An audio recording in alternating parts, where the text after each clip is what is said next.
Welcome back, fight fans. We're back again. So, UFC Sao Paulo, amazing crowd. Pretty good. Wow. Okay. I was going to say it was a pretty good card, but I mean, I don't know about that. I mean, the crowd was good. We had some good fights here and there. Overall, maybe not one of the better cards. Really just kind of hyping ourselves up for this week, UFC 295. That is going to be pretty exciting, especially the main card of UFC 295, which we will get into for sure later. But we'll open up, of course, with technical issues, as always, with a bunch of blurriness in the background, of course. Let's see if we can get rid of that a little bit. Down to... See, I can... Oh, never mind. That's making it worse. Oh, I've disappeared completely. Well, looks like that's as good as we're going to get. Technology, am I right? That's the best we're going to get. So, weird card, though. I mean, UFC Sao Paulo, I should say. I mean, I thought we were headed for a really good one. We had 13 fights on the card originally, and by the time we were done, we had 10, I believe, right? Is that not what we had by the end of it? Just 10 fights? We had 13 at the start of the week. I mean, what the fuck? And then, so I mean, yeah, I think, oh yeah, right, because it was two that ended up getting canceled because of weight cut issues. I mean, brutal. That's absolutely fucking brutal. And then on the actual day itself, we lost Bonfim and who was that anyway? Now I forget. Oh yeah, Pichel. Bonfim and Pichel. We lost that one on the day itself. So it was like, man, this really fell apart. That being said, I mean, I was pretty stoked with the way that the bets were going. I mean, we were doing really well. Won money in every single matchup on the prelims except for one.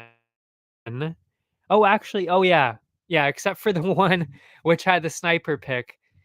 Fucking, that was brutal. Wow. Oh, wow. I gotta say, that was a bit of a silly one, I'm pretty sure. Well, we'll get into that, but the result was a bit ridiculous. I mean, let's be real. Anyway, we will get into that later. Now, we will just get in straight to that, the start of that card, UFC Sao Paulo. That opened up with Mark Jacasey, Kauai, or I still think it's Kauai. That's how I would pronounce it. I've heard a lot of different variations. I'm just going to go with Kauai. That's to me how you would say that. Here we go again with the clearing of the throat. Maybe I'll have some water first. Got to prepare myself for all this.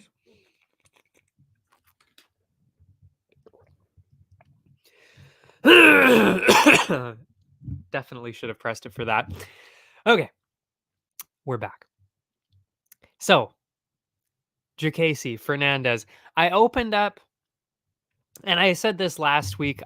I wasn't really sure at least on paper, I think, how this was gonna go. I mean, Fernandez, I think he was the one coming in off the Contender Series, one of the people anyways, coming in off the Contender Series, fought, what was it, like 6 weeks before or something like that, coming in against Jacasey. Jacasey did look, and on the video at least, to have the grappling advantage and look like he was probably gonna win based on experience and grappling and all that. So the bets ended up being Fernandez, just in case a last minute guy was going to come in and win. We've seen that so much, so I had to put a little bit of a bet on it. But then I balanced it out with Jacasey decision, which was, I believe that, I think, yeah, that ended up being my pick on Tapology as well. I mean, it seemed pretty obvious. Jacasey doesn't get a whole lot of finishes. Made sense. Jacasey decision. And that is actually exactly what we ended up seeing. It was a Jacasey decision. So that opened up with some profit because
gotta love that.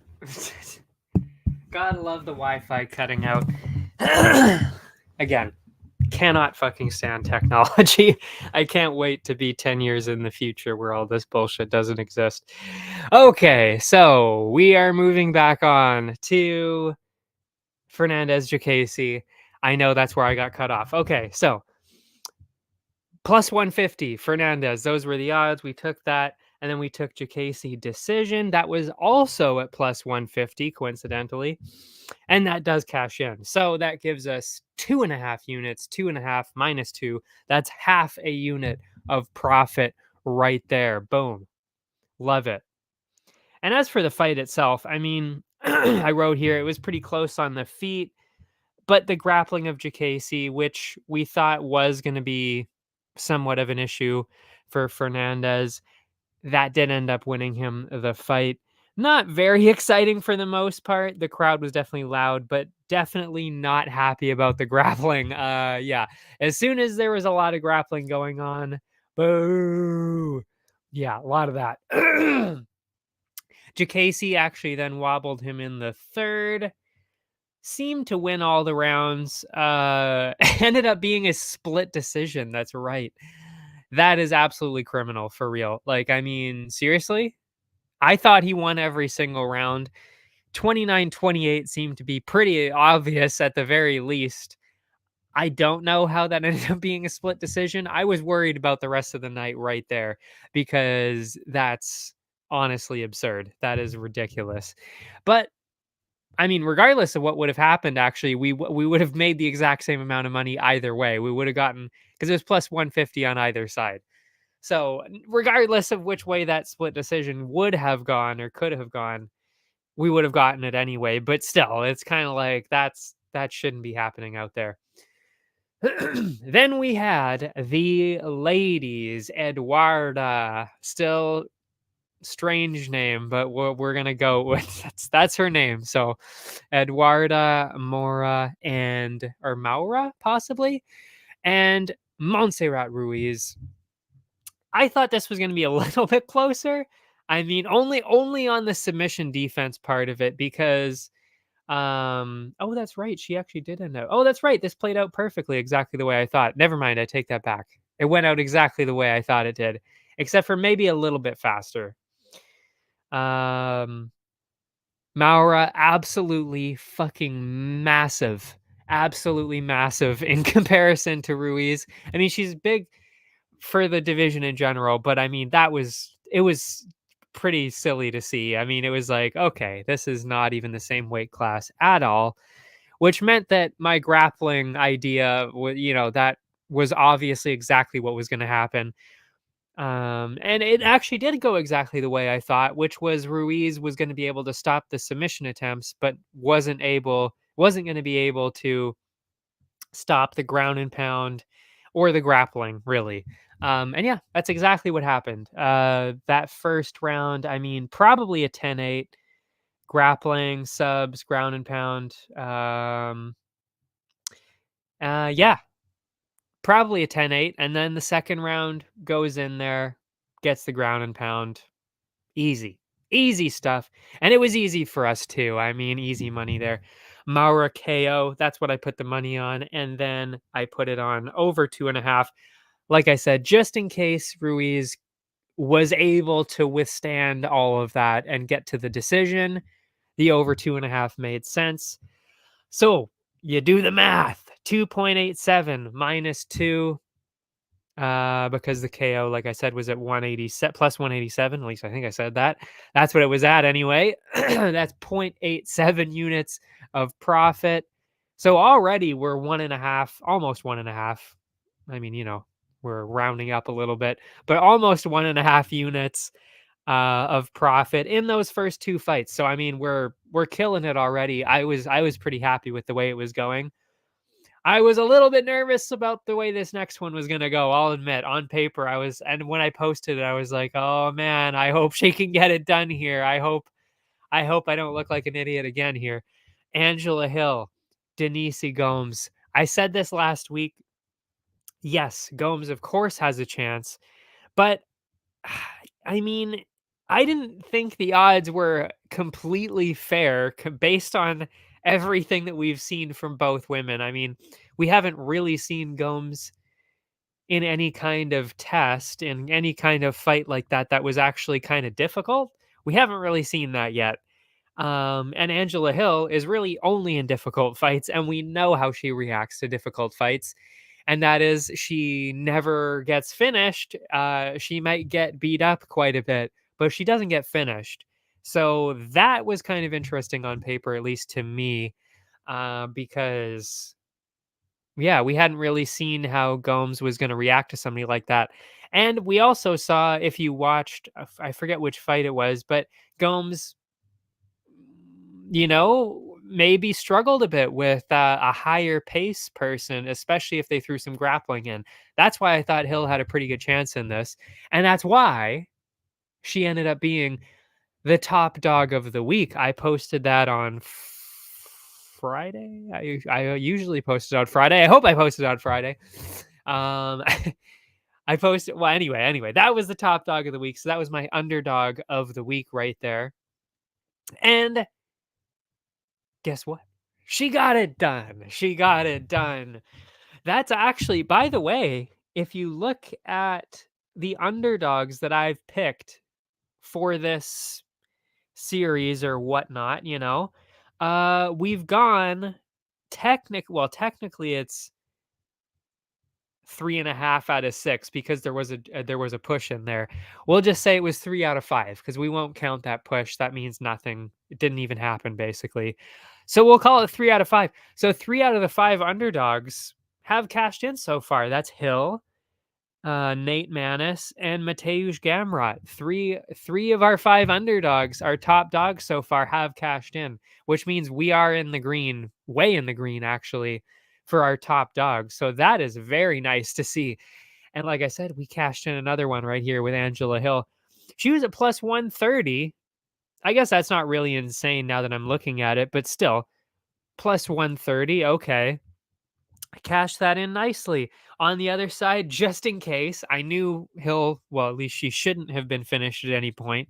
You never know with these kind of things, early stoppages and whatnot. Could have turned out bad, but I did balance it out with Gomes by decision. So yes, that took a chunk out of the profit a little bit, of course, but Gomes' decision was also plus 200. So if she did end up getting a decision, or if we saw some wild scorecards out there, we would have gotten plus 200, which actually would have been more money. But we still got money. We still got profit. Hill won. That also helps us on Instagram with getting that pick right anyway, which helps our totals over there, which I believe actually we are in the green. Oh, I should have done the math. Fuck, I should have done the math so I could have given a good total for everybody, but I did not. But anyway, I know we're in the green though. It's slight, but we are in the green on Instagram. Anyway, how did the fight go itself though? I mean, it really wasn't too close for a while. The pace, the pressure of the grappling, and even just the clinching actually of Angela Hill was a bit too much for Gomes. She didn't really have an answer for it for a while. Gomes then actually attacked with a submission attempt, ground and pound. Could have gone either way in the first. That was where it was a little dicey. I wasn't sure. But the second end, wow, curling. The second round, that is where it kind of started to drift out of control for Angela Hill there. And we've seen that before with her. I mean, her cardio never stops. So you've got to keep up. That is for sure. And Gomes couldn't do it. And that was what I was saying before. We haven't seen how she reacted. Could she have reacted really well and ended up getting a win over Hill? And I looked dumb. Yes, of course that could have happened. Well, I wouldn't have looked too dumb because I still would have gotten that decision win, but still, it really could have gone either way with that. But now we know. Now we know Gomes, at least in comparison to Hill, doesn't have that 3-round relentless cardio. Yeah, and then that continued into the third round. I thought it was either 29-28 or 30-27. I believe actually the judges said the same thing. I think there was one or two that said 29-28 and one or two that said 30-27. I think I didn't write that down, but I'm pretty sure that's what happened. So again, if we're doing the math here, I mean, that's 0.3 units up from that one because she was at plus 130. 0.87 units in the second one, so already that's 1.1. And then the first fight was half a unit. So now we're a little over 1.5 units of profit. So we're already, again, we're killing it. We're doing really, really well here. Love the way the night's heading at this point. Hadn't even heard at this point that Ismael Bonfim was out of the card. So I was feeling really good about this card at this point. I mean, like I said, unit and a half up. And I was actually worried about those first few fights more than anything else. I felt really good about the back half of the card. It was those first few fights I wasn't sure about. Little did I know that's actually the exact opposite of what was going to happen, that the prelims were going to be good to me and the main card was going to screw me over.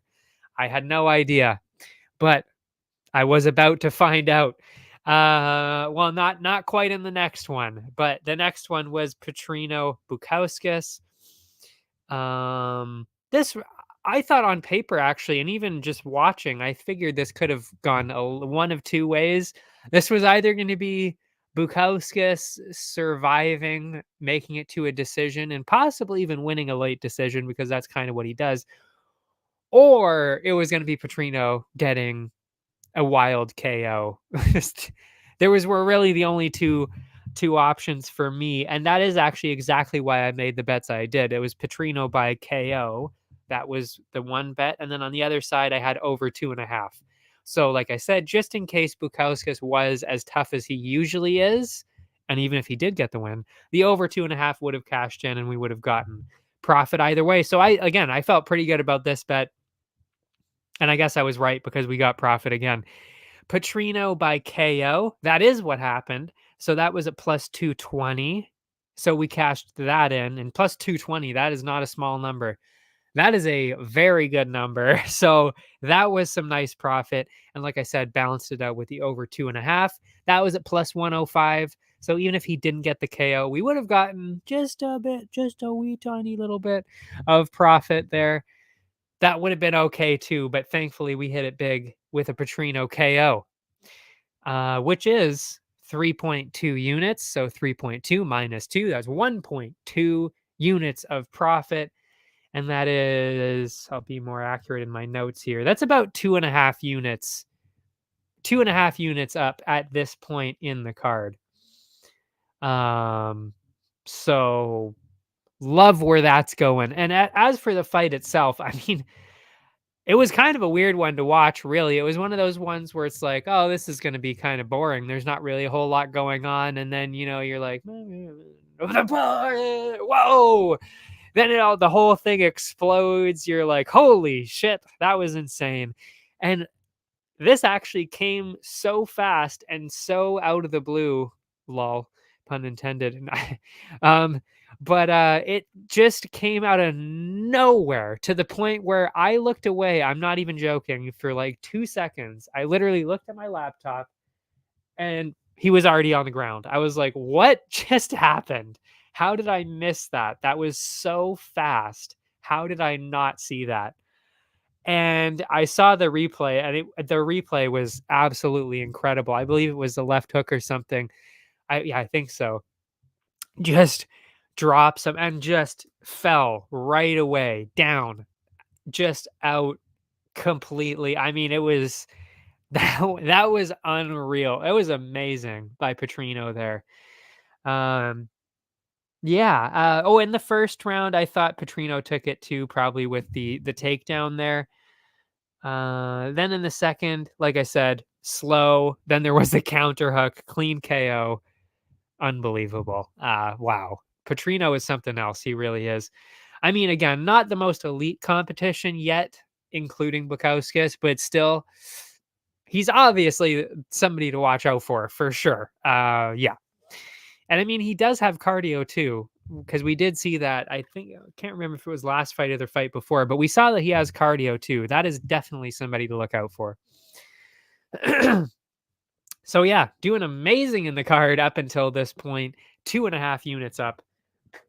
But this right here is the exact point that it all goes downhill. I mean, I basically did not. I just took L after L from now on in the rest of the card, and it was something to see. I mean, it was like, what in the fuck? How can I be so unlucky? Like, this is absolutely insane. Insane how unlucky I'm getting here. And it all starts here. So we'll get right into it. It was Zaleski and Renat. Renat being the sniper pick for the week. The guy on the card where I was like, I even said it last week. I was like, there is no fucking way he is going to lose. There is absolutely no way that he's going to lose this. Absolutely not. Not going to happen. And I mean, I was right. He didn't lose, but my God, was that unlucky. I put the 7 units down. So 7 units down, minus 334 on Renat. And we'll walk through what happened in the fight here. Oh, and then the other bet, which is awful now. Renat by finish at minus 110. That was the only bet I put in, though. I didn't put in anything else because, again, minus 110. We don't really like to add add in 2 minus numbers because then we basically lose money no matter what. So I wasn't going to do that. So Renat by finish made sense. And by the way, he almost got a KO and he almost got a sub. So this is why I said what I said, which was that he should win no matter what. And it could be via KO or sub. So, I was definitely right about that. And he did almost get it, but he didn't. And he just could not get it. And then it was kind of just spiraling out of control. So Renat came in, dropped him right away. I honestly thought the fight was over right there. I really did. So I was like, wow, we did it. We did it. First round finish, minus 110, cash it in. 7 units, cash it in. Bring me my money. I was like, oh, we got it. This is it. And somehow he recovered and made it through the round. I have no idea how he managed to do that, seriously. Yeah. So obviously Renat won the first round. I thought pretty clearly it was a 10-8. I thought that was obvious. The judges didn't think it was as obvious because only one of them, I believe, gave it to him. What the fuck? I mean, yeah, I don't know. Some of these cards really are getting a bit out of control because I don't know what you have to do to get a 10-8. But when you knock somebody down like that, and like it's definitely like, okay, that could easily have finished the fight right there. Some other refs would have jumped in and stopped it. And then the rest of the round was pretty dominant too. How is that not a 10-8? I mean, seriously. But then it got a little more interesting. Zaleski seemed to get a bit ahead in the final round, and even in the second round, with I think some grappling in there as well. I think I was so thrown off by the whole thing that I forgot to write notes for the second round, so I can't remember what happened there. But I do remember thinking that it was fairly close, but that there was an obvious result, and that was still a win for Renat. Yeah. Oh, that's right. Yeah, that's right. That's what they did. Oh, yeah. Now, now I'm looking at the results here, seeing what they actually looking at the end of my notes here and seeing what they actually did. That's right. So yeah, he almost got the finish. Yep. Insane fight, but the majority draw is absurd. Like it really is. And they ended up giving a 10-8. The reason why it ended up being a draw was that there was a 10-8 for Zaleski. There was a 10-8 for Zaleski in the third round, which means that they did not give Renat a 10-8 round in the first because they were scoring at 28-28. So that means that they gave Renat the first two, and the third round was a 10-8 for Zaleski, which is bizarre. That's a bizarre scorecard to end up at. It really is. And there's no other way you could have ended up like that because I mean, listen, if you gave Zaleski the first round, you need to get your eyes checked. I mean, seriously, you weren't watching the right fight at that point.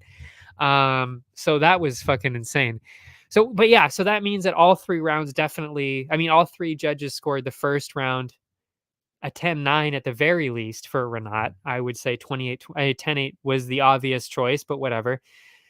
But yeah, like I said, then that would mean mathematically they gave Renat the second round and then gave a 10-8 to Zaleski in the third. And that's just like, I don't know how you could do that. I really don't. I don't see how that was a 10-8. I don't know. I'm not really sure. And you could actually go either way. You could even say, well, if the first round is a 10-8, then the third round is a 10-8 because it was maybe similar in the dominance, I guess. He didn't drop him, but it was still definitely dominant in the third. So you could even argue that. But even then, mathematically, you're not going to end up with those scores. You're going to end up with 10-8 and a 10-8. So that would already be 28-28 without the second round, unless you're going to score a 10-10, which they never do that. I would, but they never do that. So that means it's a 28-28, and then you score the second round for whoever you want to win. That's a 28-27. There were no 28-27s. It was a 29-28 for Renat, and then two 28-28s. So I mean, to me, that's just an outright robbery of a win. I mean, what the fuck? So that was infuriating as it is. I mean, seriously. Especially like I said, the way they got to the scores was a bit weird. Yeah, so that was just bad.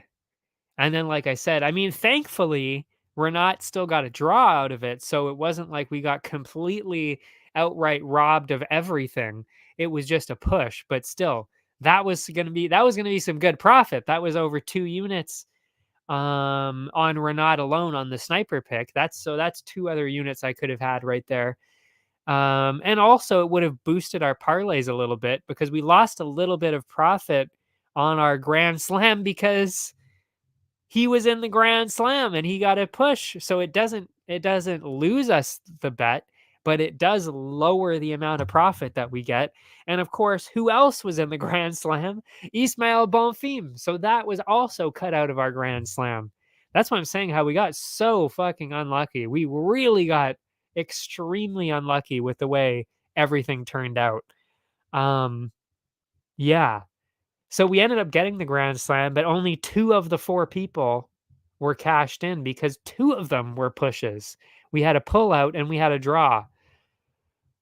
So, I mean, the numbers were just like, what the fuck? Like, this is crazy. I wasn't even wrong about much on this card. It was just like, we're just getting blatantly just outright robbed left and right here. This is crazy. So yeah, that's the way that one turned out. And then of course he could have even gotten the finish earlier in the fight. So I mean, if that would have happened, I mean, we would have cleaned up. Um, yeah, we would have done real well, but that didn't happen. Anyway, so that's the end of that one. That was disappointing. And as for Renat in general, I mean, I'm a little surprised that he didn't win a little bit more. Well, that he didn't win for one, but also that he didn't kind of dominate a little bit more, or that he didn't necessarily get that finish earlier. I thought he could have and should have gotten that finish earlier in the fight. I mean, I will say though, after about halfway through the second round, it was like, okay, well, now I understand it's gonna go to a decision because that's the way these things usually work out. If they blow their, I wouldn't want to say they blew their load, blew their cardio out the window trying to get a finish earlier. I mean, he did try and get a finish earlier, but at that point, usually they then realize, I'm probably not going to get a finish. I'll go to a decision. And that I totally understand. I'm never going to fault somebody for saying that, where it's like, I don't think I'm going to get a finish. I'll go for the decision win instead. I respect that. I respect that completely. And that's what it looked like was going to happen after a while. So that's fine. But I did think the first round and a half, he had a very good chance of getting that finish, and he probably should have gotten that. But yeah. Then we had one of the late notice ones, and this one was so obvious what was going to happen. I mean, Brenner, Krzyzewski, yeah. Kanan, I think it was, believe it's Kanan Krzyzewski, I believe they actually pronounce it, which I'm not sure is right, but we'll go with it. And I actually said exactly what my bets were going to be. I didn't change that. I said Brenner KO in round 1. I didn't change that. The problem was we got outright robbed of a fucking win again. And this time it was the betting sites that got us. I mean, there were no odds for this. There was no odds. They only had, I'm not even kidding, the only odds they had on the site was just the money line. They had, I believe it was minus 250. So it was Brenner at minus 250. Well, I'm not going to do that. There's no money there whatsoever unless I made him the sniper pick, which I wasn't going to do because Renat seemed like such a lock. I wasn't going to do that. But that meant, and I wrote them down just in case because I was like, these are my picks. I want to see if they cash in or not. And I'm not even kidding. I really did check. I checked Saturday during the day before this fight happened. I was checking it literally an hour before this fight. It wasn't because I didn't check it. I did check. There were no odds. They did not have any odds except for Brenner minus 250. Criminal, because it cashed in. They both cashed in. He got the first round KO. That meant pure profit on both sides. There was no splitting as we usually do, one cashes in, one doesn't. This was literally pure profit we got, and I couldn't get any fucking odds. So it doesn't count. There's no units. I don't have a play. I didn't technically make any profit because I don't have any odds. So that's another straight up L that I took that was completely out of my control. I was 100% right about the fight. Brenner, first round KO, 100% right. Didn't get any money because it wasn't on the betting site. Unfucking believable. So, like I said, the Renat thing was just where it started for me on the night. I mean, that was where it started. Then it was this Brenner KO, fucking nailed it, but I don't get any money out of it. Awful, stupid. But anyway, how did the fight go itself though? It was actually kind of close at the start, like just for a bit at the start. Made me a bit nervous, but then he slept him out of nowhere, kind of like the other one, but face down on the canvas. Like actually looked like he probably full on hit his face, his forehead, his nose on the canvas. Unbelievable. You don't normally see stuff like that. I love it. Those are my favorite knockouts. You see them more one championship because of the kickboxing and everything, stuff like that. You usually see stuff like that more over there. You don't normally see stuff like this in MMA as much. I mean, it is amazing to see something like that. So yeah, Brenner for sure is the real deal. Knew that before, still believe it now. Amazing. But where's the money? The betting sites have it. The betting sites have my money. Unbelievable. So then we move on to Caio Borralho and Abus Magomedov. I will say this was not a bad one. I mean, this was kind of just literally actually a break-even moment. So it wasn't bad, but I thought it could have been a little bit better for sure. I ended up going. I actually said this last time too, that we haven't really seen much of a boost, so I wasn't really sure which way this was going to go in terms of a finish or a decision. I was very sure that Borralho was going to win, but wasn't sure how he was going to do it here. So I ended up actually splitting it. I went with Borralho by finish plus 110. And then I balanced it out with the over 2.5, just in case, Abus comes in there and gets a decision. He could have done it. I don't know, so just in case, I put in the over 2.5, but that was at plus 100. So I didn't put in two negative numbers or one negative and one positive. They were two plus numbers, but sadly, the plus 100 means that when that cashes in, it is a dead even 2 minus 2. That is 0 units. So it was either going to be a slight profit or a dead even scratch on this one. And it was dead even. The over 2.5 cashed in. He did not get that finish, which means we got 2 units, which, like I said, 2 minus the 2 we put in. That's dead even. That's okay. Not bad. Not bad.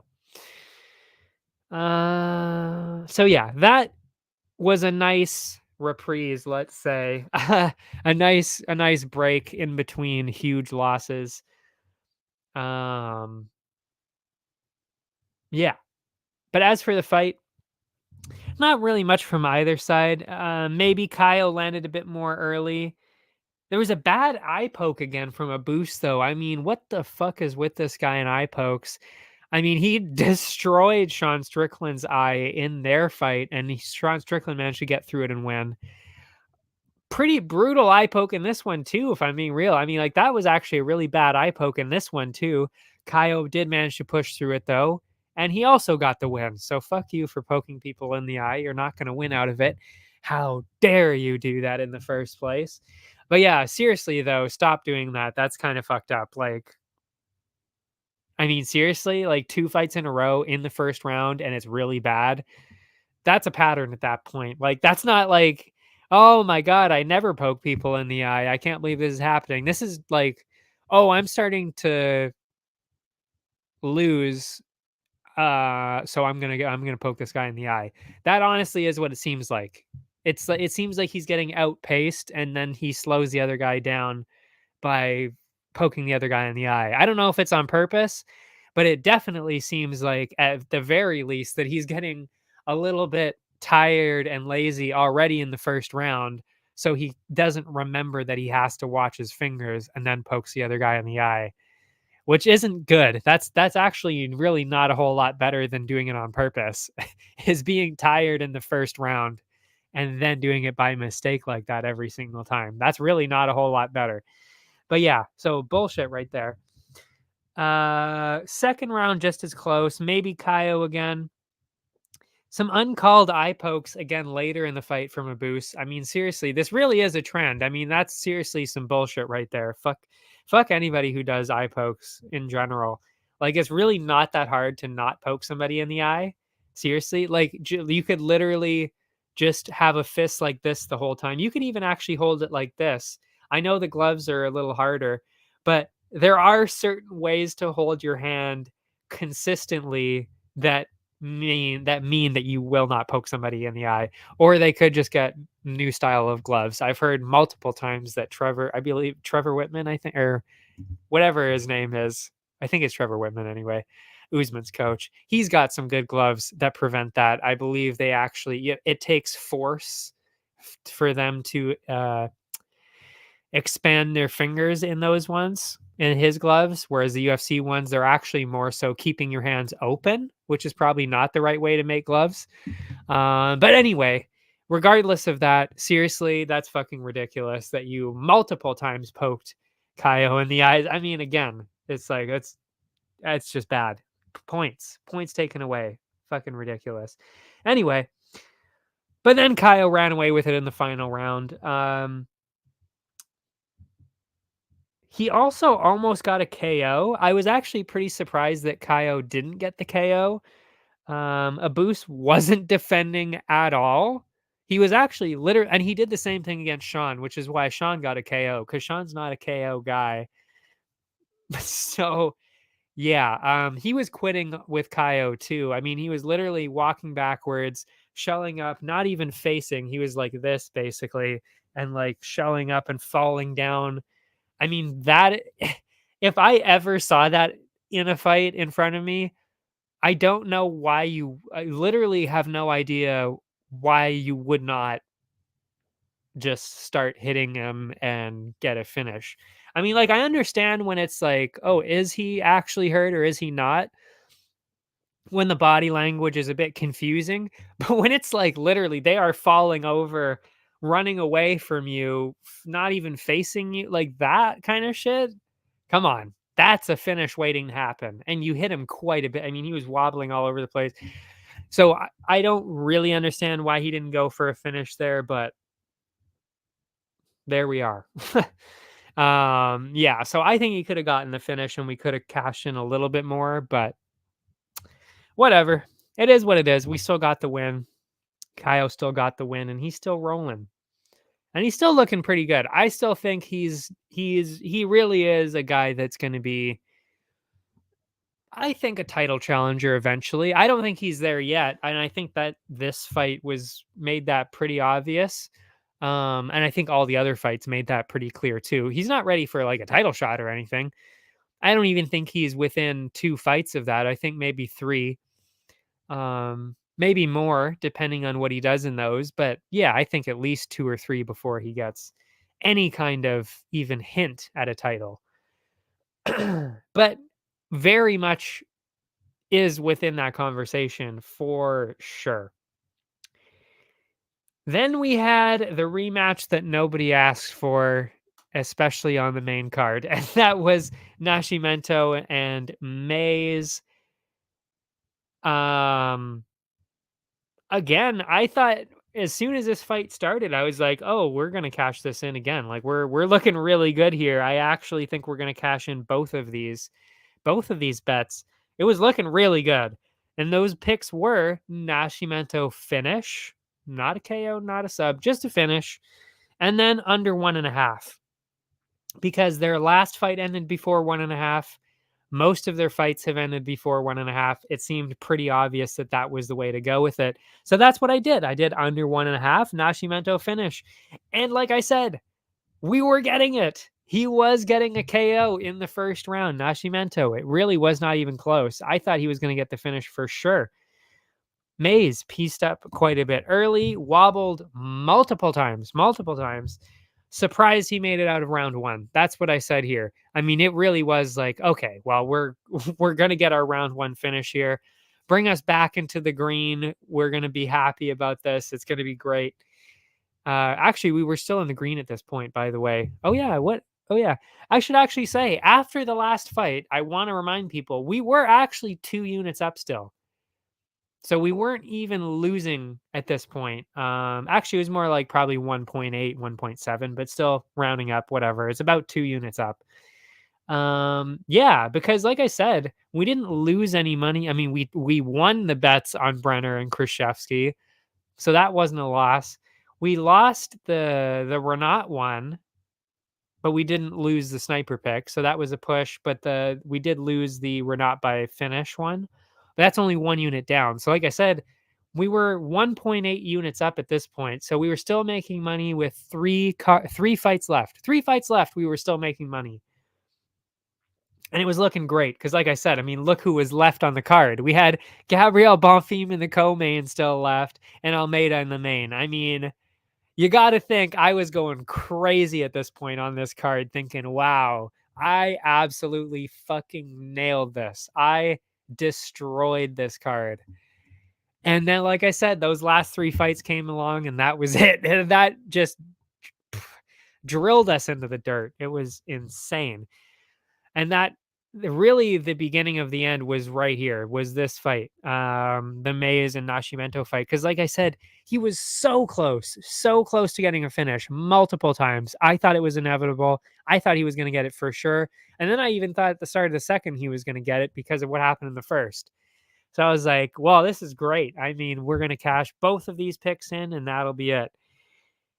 But then he landed a couple of strikes in the second, but Nascimento, oh yeah, Mays landed a couple of strikes in the second. So it was a little bit closer in the second. And then it was like, at that point again, just like the other one, it was like, this is going to be dragging into a decision. I can already tell. So we're not going to be cashing in either one of these, which we did not. So of course the under 1.5 does not cash in. The KO, or the finish, I mean, did not cash in. So that's -2, which brings us to even money. Well, I guess it would have been, again, technically a little bit below even, but we'll just say it's even money at this point. So not good. Like I said, after being that confident and being that successful up until three fights left in the card, I mean, this was like, what the fuck? But again, I was still feeling pretty good about the card. I really was. Because again, left on the card was only Gabriel Bonfim and Jailton Almeida. So you can imagine how excited I was to finish this card off, because I well, at least I thought I knew we were going to be getting a lot of profit from parlays. Because if Bonfim ends up winning, we win all 3 of the parlays. We win more bets, because he probably would have gotten, well, maybe he would have gotten the sub, maybe he would have gotten in the first round. He was actually pretty close again to winning in the first round. Oh, actually, no, that was Almeida that was close to winning in the first round. Yeah, so it was like, oh man, this is going to be great. We still got it. We've still got a great chance to get all of this. And then it fell apart completely. Bonfim, Nicholas Dalby. I'm glad I didn't make him the sniper pick. I considered it at one point. I really did. I am glad I did not do that. Holy shit. Really should have done Brenner like I thought. But again, last minute, you never know what's going to happen. But hey, I mean, again, we didn't lose our sniper pick, but still. Anyway, so the bets were Bonfim by submission, Bonfim in round 1. I believe I said both of those last week. I mean, it seemed pretty obvious that that was the way to go. Because even if he doesn't get the submission in the first and it happens in the second or the third, we still get the profit. Even if he gets the knockout in the first, that's still profit. I thought either one of those was plausible. So I felt pretty good about that going in. Bonfim in 1 was at plus 120. I thought that was pretty good. Bonfim sub was plus 125. I thought that was great. So yeah, everything looked great. And then yeah, that fell apart. Dominant first round from Bonfim on the feet and on the ground. So seemed like, okay, well, he's not going to get the finish, but looks like he's still winning this fight, but close. Oh yeah, definitely not close. It was, I said, I wrote dominant here, so it must have been pretty dominant, or at least, a pretty clear round for Bonfim in the first. But the second it actually, the wheels fell off and you could tell what was happening there. The cardio were just gone. The cardio for Bonfim out the window, completely gone. And Dalby is not the kind of guy you want to go against when you don't have cardio anymore, because he always has cardio. I'm trying to maybe get these lights back in, get my white skin back here to maybe brighten the scene up. Is it going to come? But anyway, yeah, not the kind of guy that you want to see. There we go. When your cardio is failing you. And he just went for it. Dalby just pressured him, lit him up, and he ended up getting the ground and pound finish. I mean, I didn't see that one coming. I was going to say who saw that one coming, but I guess GC from the MMA Hour with his picks, I guess he saw it coming. I was shocked because, like Ariel, when I saw GC pick Nicholas Dalby, I was like, okay, that's an interesting pick. Good luck with that one. I don't think so, but wow. I mean, props to anybody that picked Dalby, and props to Dalby himself. I mean, I've picked Dalby before and won based on Dalby because he is pretty deceptive. He's deceptively good. And I have picked him before exactly because of that. And I've profited off of him before. But I really did not see that one coming this time. I really, really did not see it coming this time. I did not think he was going to be able to do that. And even in the first round, I mean, like I said, Bonfim was doing really well. But yeah, amazing. I'm impressed. I really am. I mean, how could you not be impressed by Nicholas Dalby after that? That was incredible to do that to a hot prospect like that. Yeah, so insane. But of course, awful for the bets. So another -2. So that's -4 in the last 2 fights. Yeah, you can't do that. So that would be -2 now on the card because of that. And then we go into the main event, Almeida and Lewis. I thought this was not even a question. This is exactly what was going to happen. Almeida was going to go in there. He was going to get a takedown. He was going to just manhandle him to get into the right position, and he was going to get a submission. Or there was maybe a chance you were going to see a ground and pound KO, whatever. I could have seen that too, but more likely I was really expecting that submission, which is why I went with Almeida in 1 -110 and Almeida submission -134, especially since we just saw it. We just saw Derek Lewis get submitted a few months ago, or no, actually no, it was earlier this year. It was like 10 months ago or so by Sergey Spivak. So seemed pretty obvious that was exactly what was going to happen this time too. And even during the fight, every single round, it looked like that's what was going to happen. And every single round, it didn't happen. It never happened. It never happened. So that was another -2. So you can imagine, I'm pretty fucking pissed at that point to be doing so well on this card and then to lose all of the last 3 matchups, the ones that I thought were going to be giving me the most money, just drilled me into the ground. I mean, none of those were even close, really. I mean, well, actually they were close because all three of them almost cashed in, but still, it's like, really, really.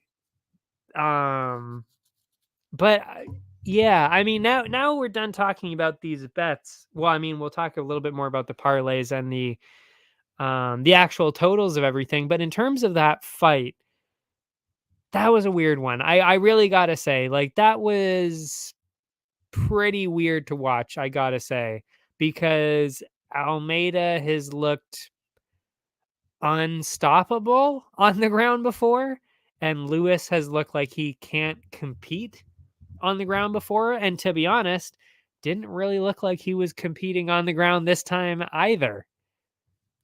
So I don't know why there was no finish.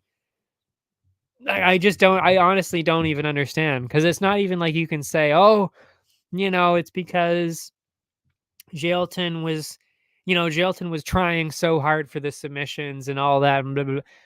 He wasn't, though. He wasn't really trying hard. In the first round, it looked like, okay, maybe he is, like, okay, he could easily get the submission now. Okay. And that's fair. The first round, I was like, okay, well, this, that makes sense. Derek Lewis has gotten better at defending. I understand. Okay, that's fair. But second round on, it was kind of like, you got the takedown in like less than 30 seconds in all four rounds, pretty much. What's going on here? Like, what are we doing? Why is there no ground and pound? Why are we not, at least switching it up, looking for different positions? I think he kind of did look for different positions here and there. Not very often. There was a lot of just sitting on top of Derek Lewis. There was a lot of that. Um, yeah, I don't know. It was just a really weird one. And I mean, some people, if I tell people about that, some people are like, "Oh, maybe it's fixed and blah blah blah blah blah." Like, I don't think any of that, but you gotta kind of wonder at a certain point if it's like, is he just extending this fight on purpose? Like, I mean, we literally heard the odds before the fight. They made a huge deal about this, that it was plus 1,200 to go over 4.5. Plus 1,200. So you got to imagine that there's a lot of money to win if somebody puts a lot of money on the over 4.5. That's literally 10 times your money. Well, over that, actually, it's 13 times your money back. So if you see a number like that, I mean, I'm not gonna lie, like, that's tempting. Even if you're Jailton Almeida, I mean, literally, if you put $1,000 on that, you would get back $13,000. So again, if you're putting even more money on it, again, it's like it just stacks and stacks. I'm not saying that's what happened, and I don't usually like to get into these conspiracy theories, but I mean, I'm not gonna lie. This is the one of the only times, I should say. I've seen it maybe once or twice before, but this was kind of one of those times where I'm like, did we just see, did we just see Almeida go to a decision on purpose? Like, did we kind of just see that? I'm honestly on the fence about it. I'm not throwing it away outright, but I'm not confident taking it either. I mean, I don't know. I'm just putting it out there that that's pretty interesting, that he had that position 5 rounds in a row, right on top, full mount, crotch to abs, right there. He could have just gone for the ground and pound. That's all I'm saying. I don't know. It really was one of those times, the very, very rare time, where I feel like that seems a little bit suspicious. That seems a little bit suspicious, to the point where I don't like it. I don't like it. I don't know. I don't know. Especially since we've seen what this guy can do. I don't know. I'm a little bit 50-50 on that one. But anyway, In terms of the bets, though, that absolutely killed us. But I did think, though, and I'm looking at it now, especially, I see what I did wrong, though, because every single fight on the card, except for those last three, I split my bets. So I did both of the both of the outcomes that make the most sense. Um, so I either pick one bet for each fighter, or I pick this person to win by decision and then the under, or I pick that person to win and then by decision and then the by finish and then the over. I split them up like that. But for the last three fights, I did not do that. I went all in on a finish. I went Nascimento finish under 1.5. Those are both finishes. I mean, yes, of course. I mean, Mays could have gotten the finish too, and it would have cashed in too, but that's not the point. The point is that I went all in on a finish, and I did not go for a decision at all on that one. Bonfim sub, Bonfim and one. Those are both Bonfim, which, okay, fair enough. He was a big favorite, but I like to do one for a person and one for just in general. So an over under. So I fucked that up too. I should have probably done over. I mean, actually, I don't think I could have cashed that one in anyway. I think that was just going to be an L all day for me. But, still could have done over 1.5 or over 2.5 or something. That would have made more sense. And then same thing for Almeida. I should have done, I could have done Almeida by sub and then done over 1.5. I'm not saying I could have ever predicted that it was going to go over 4.5. I never would have picked that. But over 1.5, that was plus money. I remember that. I really could have done that. I could have definitely done that. So yeah, definitely a couple of mistakes in those last few fights. But either way, I mean, if you really, like I said, if you really pay attention to like how the numbers actually worked out on this, it is absolutely insane that I somehow lost money out of this card. Because, like I said, we were 2 up with 3 fights to go, and I still lost money. And it was all because the parlays, too. I mean, like I said, just the unluckiness of it all. So I'll go through the 3 parlays. So BCD, that's our triple play. And that is BCD is Brenner, so that cashes in. Gabriel Bonfim, so of course he loses. Fair enough. That's no problem. Okay, fair enough. Straight up, we lost that one. D was Almeida, by the way. So that does cash in. But, BCD, triple play, doesn't cash in. Fair enough. That's fine. Same thing with ACEF because C was Gabriel Bonfim. He was the only person out of the 6 that lost, by the way. And he happened to be in 2 of the parlays there.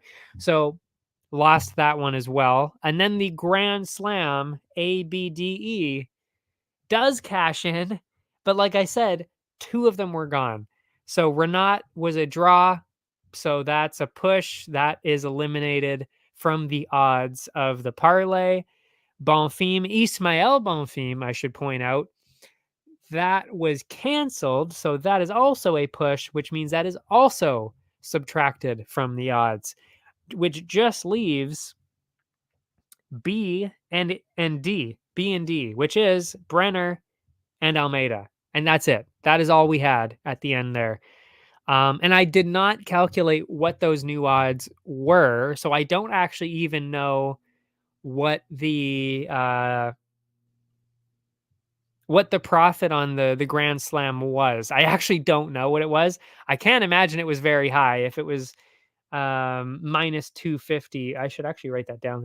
That was where the odds for that minus 250, minus 2. I can't imagine that was much profit, but it's still like at least, like we got a unit probably at least. So yeah, that ended up okay. But like I said, it's just like really we got 2 pushes in our Grand Slam that cashes in. The sniper pick is a push. The only fight where I got everything right was the Brenner one. and there were no odds on the betting site for that, so I couldn't put it in. And yeah, and then of course there were multiple times where I thought there was going to be they were going to get the finish, and then they didn't go for it. Uh, so yeah, I don't even know, but the numbers ended up being minus 4.13 for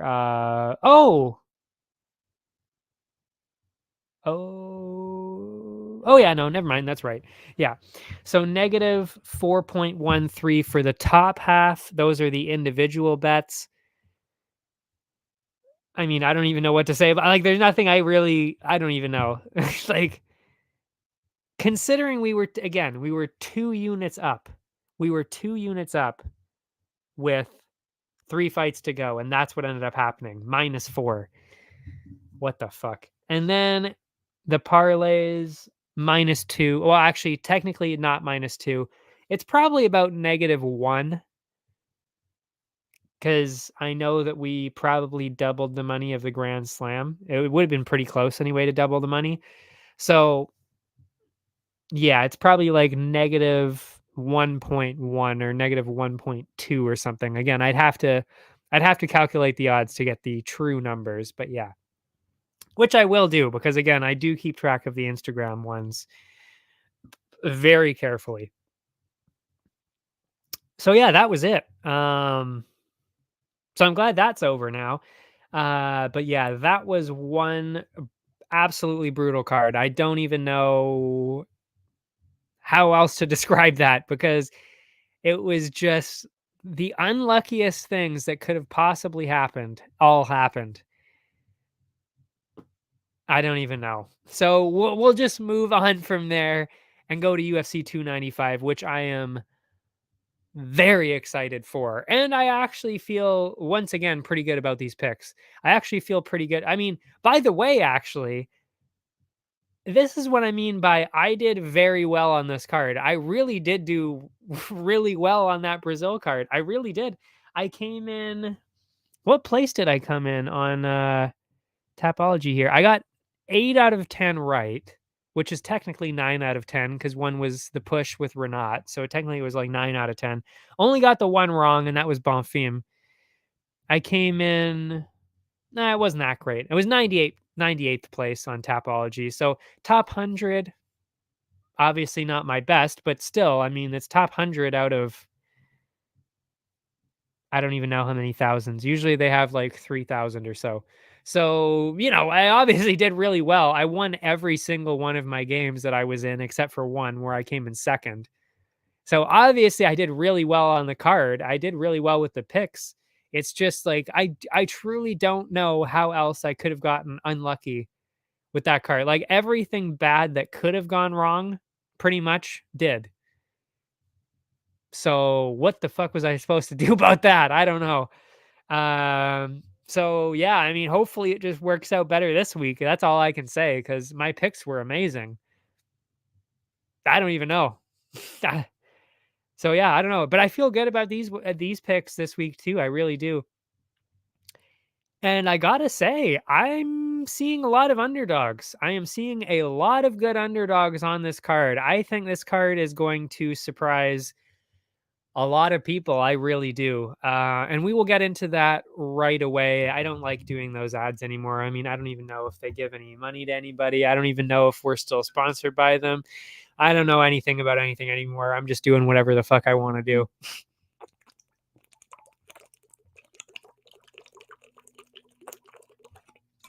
So I'll do whatever the fuck I want to do,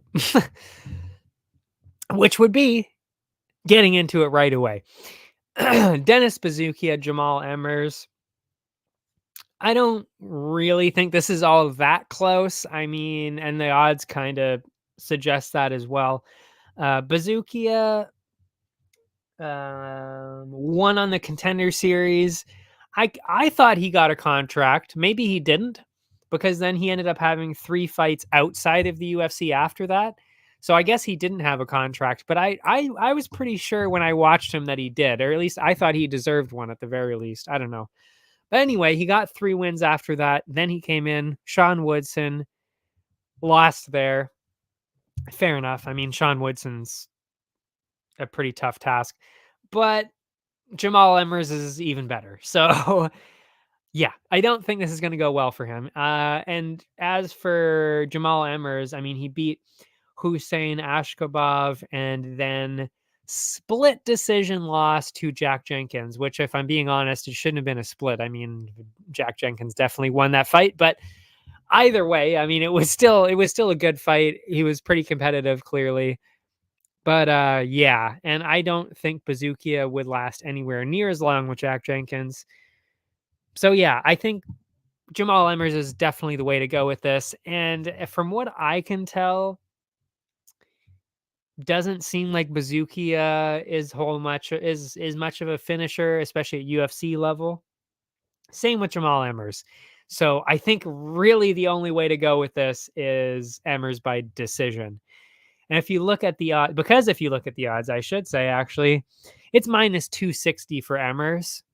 You got to lower those odds. The only way to lower those odds, get more specific, and we will go with the decision. And if actually, oh my goodness, they have all the odds up on the site. My God, it's a miracle. Emmers decision. Where are we here? Plus 100. That is what we love to see. Plus 100. And I think that's the only bet that I'll put down. Let's see what the over-unders are like here. Under 2.5 is plus 162. Is that a juicy betting line? Sure. But when the two guys don't really have a lot of finishes or finish losses, I'm not sure if it would really make sense to do that. So decision makes a lot more sense in this case. So Emmer's decision is what we're going to go with. Plus 100. We'll move on to Joshua Van Kevin. I think it's Kevin Borjas. Let's see. But on paper, though, this one is very interesting, and I understand why the odds are the way that there are, but I also disagree, which is why I'm going with the underdog in this case. Or at least I was going with the underdog. I haven't checked the odds today, so it could be different. But Kevin Borjas. So is it Kevin? Did I just say it? Oh, it is. Okay.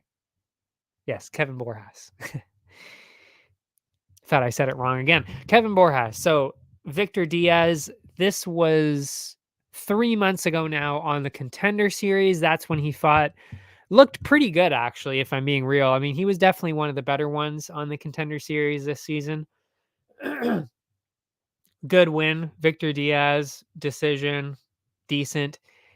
On the other side, I mean, Joshua Van, split decision, Zhalgas. I will say, I thought he was going to lose to Zhalgas, which he kind of did. I mean, it was a split decision, and it was pretty close, if I'm being real. But I gotta say, Zhalgas has a strange style of fighting, and Joshua Van still, I don't know. I don't even know really how to put this, basically. But oh, that's interesting. Oh, I didn't know that. Huh. It actually says here, this is very interesting, actually. It says here that Kevin Borjas was supposed to fight Joshua Van on August 8th. When was that? What? Is that the Contender Series? That's weird. Oh, yeah. Huh. That's interesting. Maybe Joshua Van had the Contender Series fight, and then they switched to Zhalgas, and then they gave him Diaz, or I guess it says Zenadim and then Diaz. That's interesting how that worked out. Sorry about the little aside there. I was very curious about that because it said he was actually Joshua Van was scheduled to fight Kevin Borjas before in August. And that's actually the exact day. Oh, that's even more interesting. Oh. Oh yeah, no, I guess. Yeah, I think that actually probably was what was going to happen. Joshua Van was probably scheduled to fight on the Contender Series in August, dropped out of that to fight Jalgas. Then Kevin Borjas got a new opponent and then did that. I think that's how that worked out. Very interesting, though, actually, just looking at it now. Anyway, that aside, I rewatched the Jalgas fight. I wasn't super impressed by what I saw with Joshua Van, and I remember not being totally impressed before that either. Whereas Kevin Borjas seems to be, I found him a lot more impressive. He looked a lot better on the Contender Series. So at the very least, I think he's got a good chance of winning. So, I mean, if it's not 50-50 or 60-40 in either direction there, I mean, why I think at that point you really should be picking the underdog for the bets here. And yeah, I mean, Joshua Van is minus 225. I don't know why. I don't know what gives anybody that impression. I don't know. I mean, it wasn't really impressive against Jalgas. There was a split decision, and it wasn't that great. Kevin Borjas just got the Contender Series win. I don't know. I don't really get it actually. Why he would be minus 225. So I think you have to go with the underdog just because of the way the odds are working out and the way that the matchup kind of looks on paper. Even you got to go with Kevin Borjas, and that's at plus 175 right now. So obviously I'll wait because I'm sure it's going to go even further in that direction. So I won't take those odds right now, but that's a good place to start. I mean, yeah, that is definitely the pick, is what I should be saying. And the over under, it's pretty much even. Over under 2.5, pretty much even. Minus 110 for over 2.5, minus 120 for under 2.5. I think the only real way to do that, I mean, you could do underdog and then do like Joshua Van. What do we got here? Yeah, Joshua Van on points is plus 200. That could be good. Let's see. What's Van finish? Van by finish plus 135. Very interesting. Very interesting indeed here. I think. Let's see what they've got here. Decision win over Diaz on the Contender Series. Did get finished before, has gotten finishes before. As for Joshua Van, has been submitted before and also had a decision. So really this could go either way in that case. I don't think they're capable of finishing somebody that level. So I think that actually would make more sense to go with Joshua Van by decision. Yeah. I think so. I like that. I like that. So what we'll do is we'll go with Kevin Borjas, the dog, and then balance that out with Joshua Van by decision. Or should I go over? Should I just go over 2.5 and we could possibly cash in on both?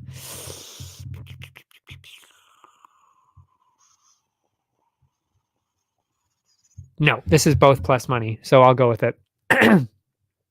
I like it. We've decided. It has been decided. Borjas, Van decision. We're going with it. Moving on. Kyung Ho Kang, or Kyung Ho Kong, I believe some people pronounce it. I'm not sure if they're right or not, but we'll go with it. Kyung Ho Kong and John Castaneda. I mean, we haven't. Both of these people are really iffy, which makes me want to go with the underdog, which I believe in this case is actually Kyung Ho Kong. But I was kind of thinking of picking him anyway. Yeah, he is the underdog, plus 120. Yeah, because I mean, he got a good finish in his last fight. That was Christian Gutierrez or Quinones, sorry. And beat Batgeti Dana before that, who is kind of, he's very similar actually to John Castaneda. So I think that's a good preview. And even the Quinones fight, the punches he landed there, it was pretty impressive. Castaneda, which I'm realizing is how now you say it because I just saw the accent. I didn't see it before.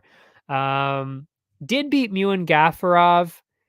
Eh, eh, but lost to Daniel Santos before that, got knocked out, finished Miles Johns, finished Eddie Wineland, lost to Nathaniel Wood.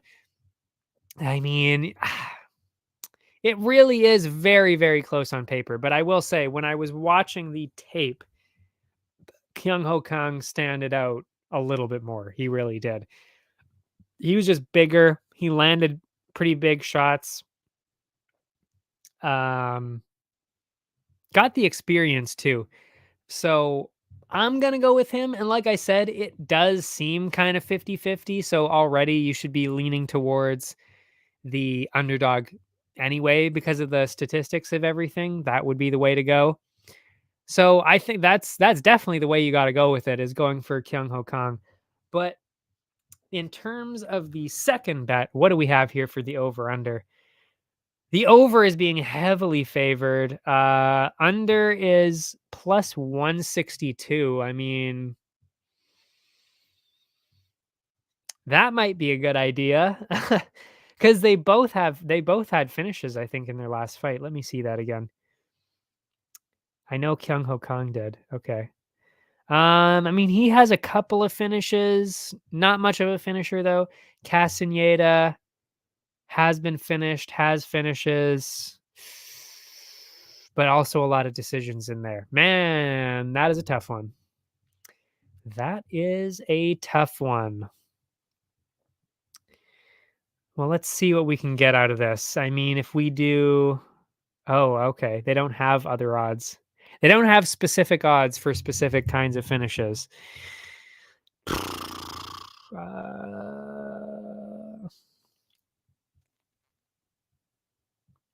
Hmm. Oh, shit. I'm losing it. Man, I'm struggling today. Yeah, I'm just not awake. Maybe that's what it is. I'm tired.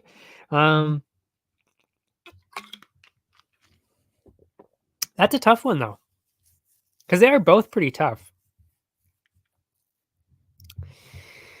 Because then that would mean that maybe I should go with Castaneda decision to balance it out.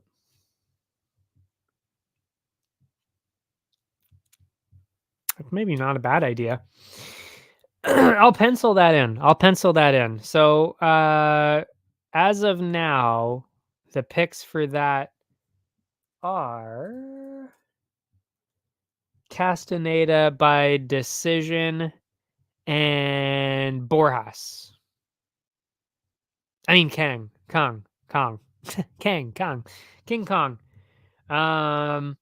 Yeah, I think that's where I'll settle on that one. That was a tough one though. That was a tougher one.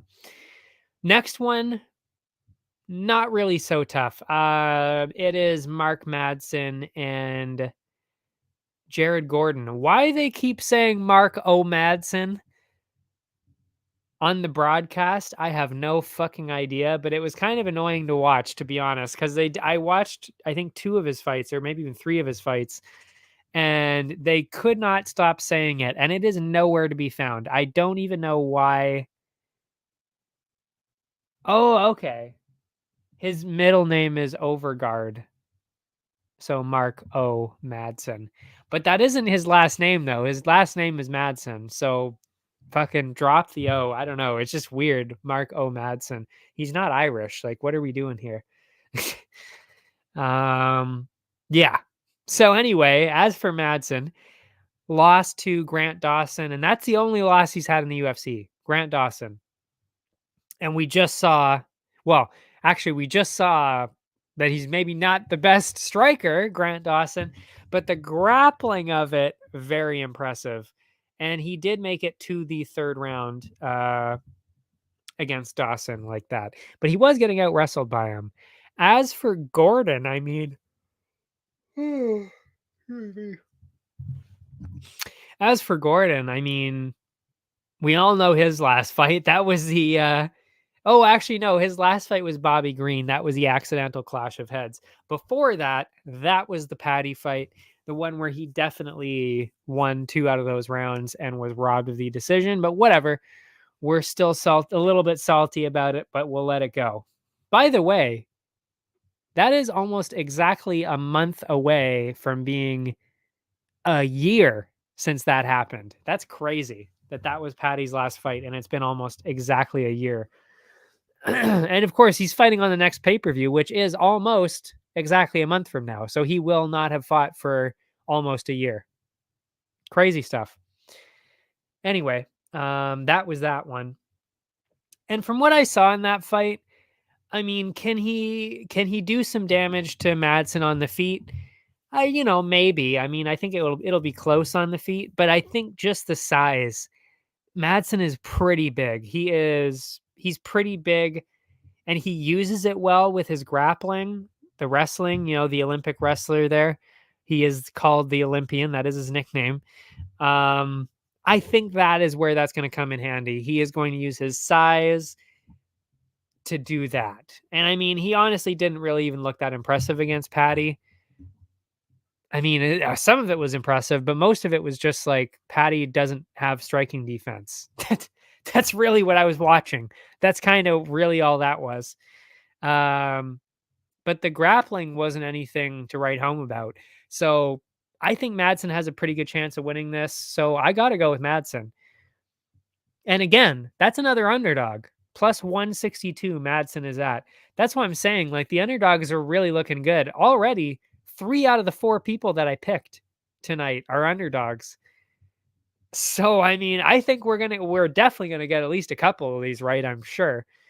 I mean, at this point, I'm not even gonna knock on wood. Fuck it. Like, if I lose, I lose. Like, this is crazy at this point. So I'm just gonna outright say it. We're gonna get a couple of these underdogs right for sure. Just a matter of which ones.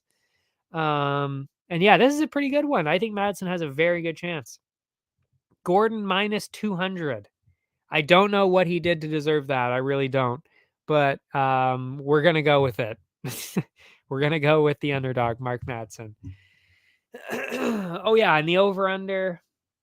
What did I go with again? I definitely was picking the over for sure. But what do we have in the odds here? Here we go. Well, Gordon decision is plus 125, so I guess I could be picking that even. Over, under. Oh, they're heavily favoring the over 2.5. It is minus 275 to go for the over 2.5. I don't like that at all, and I'm not entirely confident about the under either. So I would think the way to go with this, the pretty obvious way to go with this actually would be Jared Gordon by points at plus 125. Gordon decision. And that's at 125. And then we'll balance that out with Madsen, the dog. I like where this is going. I should have put Castaneda decision down too. I didn't write that down. Anyway, I like that. I like where that's going. They're both plus money at that point. I like it. And I don't think Madsen's going to get finished by Jared Gordon. I'd be pretty shocked by that, to be honest. So Gordon decision seems like a good hedge in there. Next up, probably one of the more, actually, no, that's right. I ended up, on paper, to me, this was one of the most one-sided ones. But when I watched the tape, I'm not gonna lie, I'm a little bit worried about the pick on this one. I was originally going with Sadikov pretty hard on this one. I mean, he submitted Terrence McKinney, and he looked okay in the fight before that. But then I realized when I was watching the fight, I was like, okay, he did submit McKinney, but he was losing the fight before that, and he was getting beat on the feet. And if you're getting beat on the feet by Terrence McKinney, I mean, no offense to Terrence McKinney because I love him and he's a dangerous, dangerous striker, but he's not a technical striker. Like, you can't say that McKinney's ever being technical by any means. He's just very aggressive and very powerful. But Borshov is very powerful, but also very technical and very fast. which is definitely a bit of a worry when you were already getting pieced up by other people as well. So that worries me quite a bit. And if we look at the other fights for Sadikov, because now I'm kind of forgetting what happened before that. He beat Evan Elder by a cut, which I watched. That's right, I watched that one. He was kind of not doing so great in that fight either. And he ended up the glove of Sadikov just sliced open Elder. It didn't knock him down, didn't stumble him even. It was just the perfect spot, just in the perfect spot. It just sliced him open. Horrifying gash that that Dana White posted on Instagram after, and the doctor called the fight off. But it was actually a very close fight with Evan Elder before that, and McKinney was beating him before that too. So I don't know. I actually think that Borshov also has a very good chance of winning this fight. Really, I mean, he lost to Mark Jacasey with the wrestling because he's not a grappler. He struggles a lot with that. Mike Davis also kind of beat him with grappling. I actually kind of thought that Borshov had a chance to win that fight, though. And then Borshov got the knockout over Mahashata in May. I was trying to do my math there. What was the 5th month? I know that April is the 4th because 420. So May. In May, he got the knockout. So that to me means this is actually a very close fight. This is actually a lot closer than people realize, which to me means, again, you gotta pick the underdog. You have to put some money on Borshov. I didn't like it on paper. I still don't like it on paper. I'm looking at it right now and I don't like it. But you can't argue with the fact that Nazim Sadikov has been actually pretty fucking lucky in his last 2 fights, because he was losing against McKinney and then McKinney gets his arm stuck underneath him so he can't fight the choke and get submitted. That's why he loses that. Evan Elder was kind of losing, but it was close enough that if Evan Elder would have won that last round, he might have won the fight. It was very close. It was definitely close. And then he wins because of the cut. It's like that's 2 fights in a row that you barely won, and that was very, very close. And it was because of the on the feet stuff that was questionable. And he's not much of a grappler. So how much of a threat is he really to Borshov? If he's not really much of a grappler, how much of a threat really is he? I don't know. So that's why, like I said, I have to go. I have to go with Borshov on this.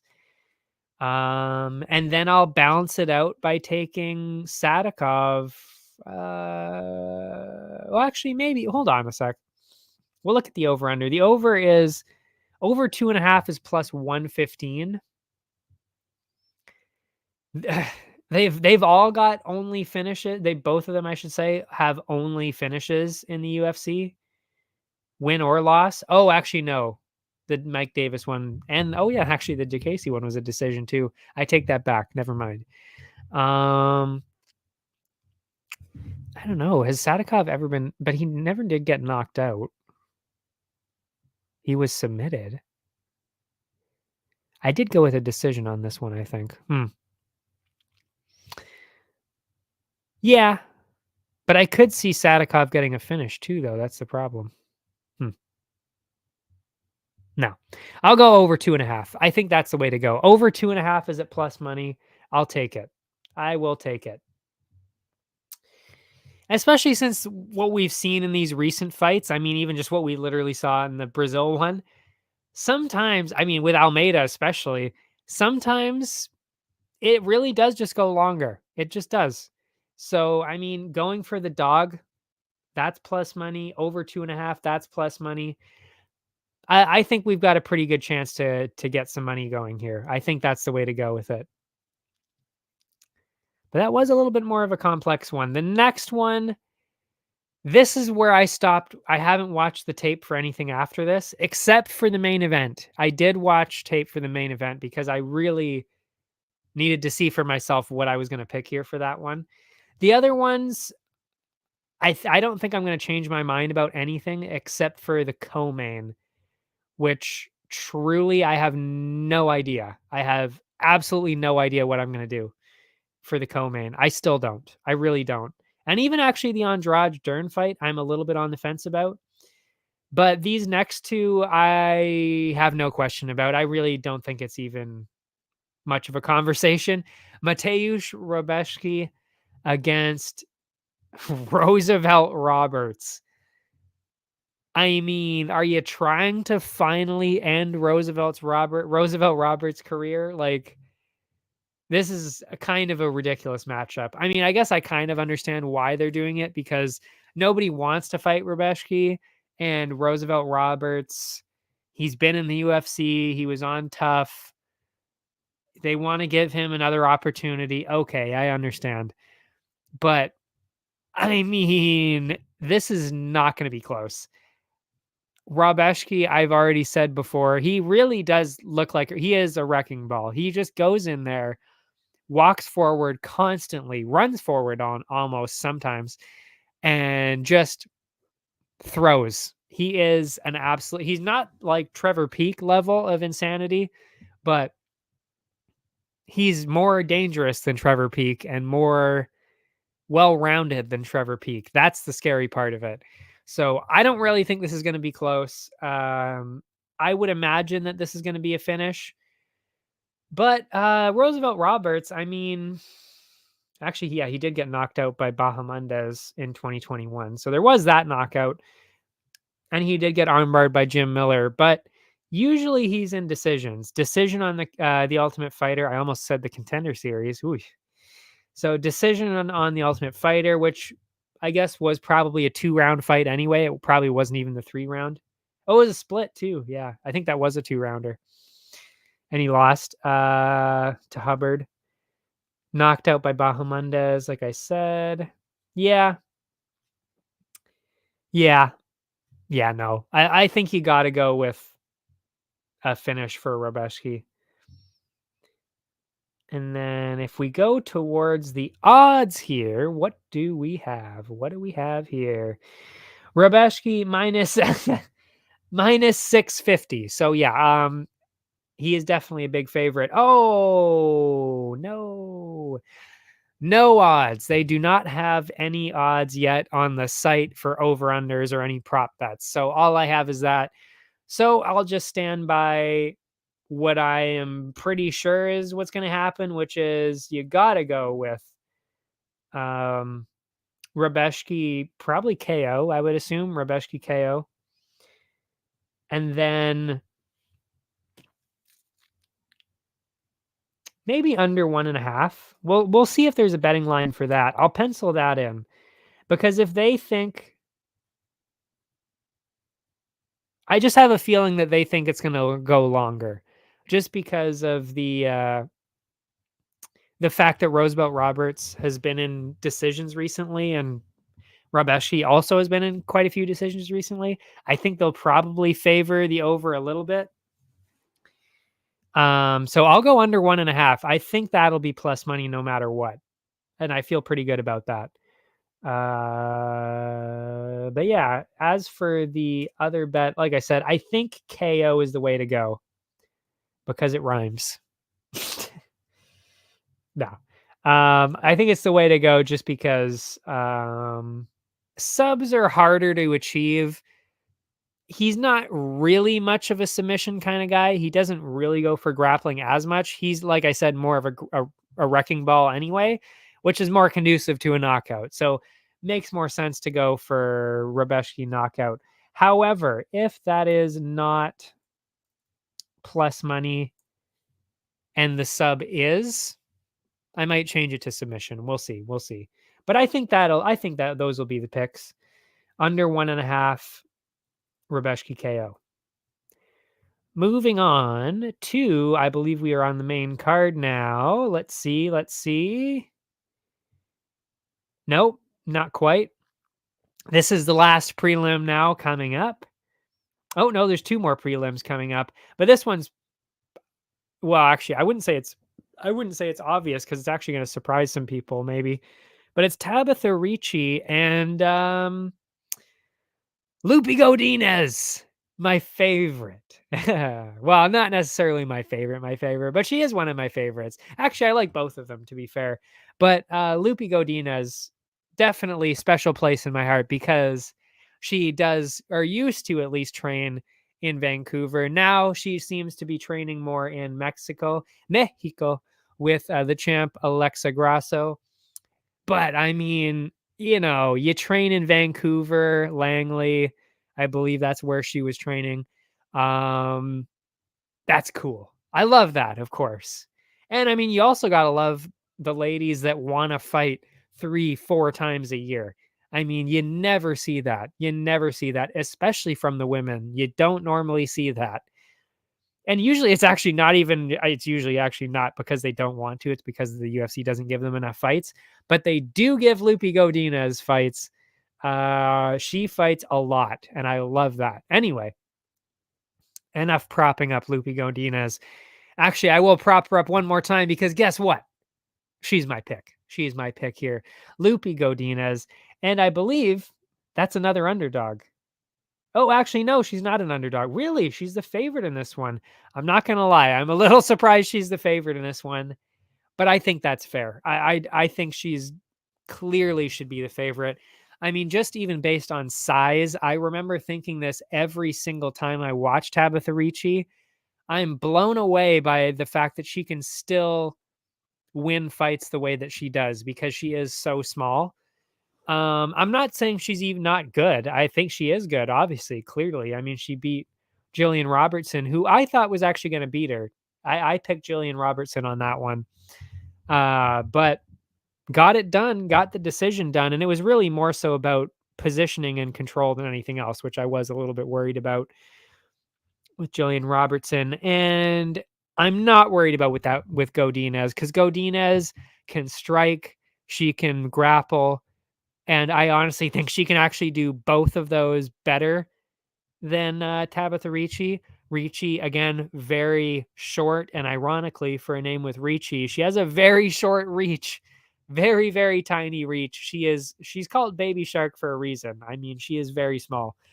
And that does not go well with Godinez. I mean, Godinez is big for the weight class. She even fought up above in the other weight class and got a win there. Relentless with grappling and striking. She's very good, very well rounded. I think Godinez is the way to go. But I do think, though, I mean, both of these girls have pretty much exclusively decisions. So, yeah, I'm thinking that's where it's going to go. I'm thinking Lupi Godinez by decision. And that'll be the only bet that I make. I don't need to make an over under anything on this one. I'm just going Lupi decision. I'm typing it in right now, locking that in, and I very much would enjoy seeing what those odds are like. Let's see what they are. Minus 175. Oh, they do have perfect. Lupi Godinez to win on points plus 115. That is music to my ears. That is absolutely beautiful. So I could actually balance it out with the under, but that would take away from the profit probably. I mean, it's under 2.5 is plus 275. I mean, if you get it, I mean, holy shit, are you rolling in it? But I mean, it just doesn't look good because Godinez doesn't really get finishes. Ricci doesn't get finishes. Neither one of them really gets finished either. So it just wouldn't make sense to blow away the profit like that. So yeah, you got to go with Lupi decision. Going for it. By the way, she actually is. If you go on Tapology, she is my most picked fighter by far. I don't even think it's close. And my most successful fighter, actually. I've been the most right with her as well. I believe I've picked her 6 times or something like that. Soon to be 7. I mean, it's a pretty insane record for sure. And she has lost 2 of those, though, I think.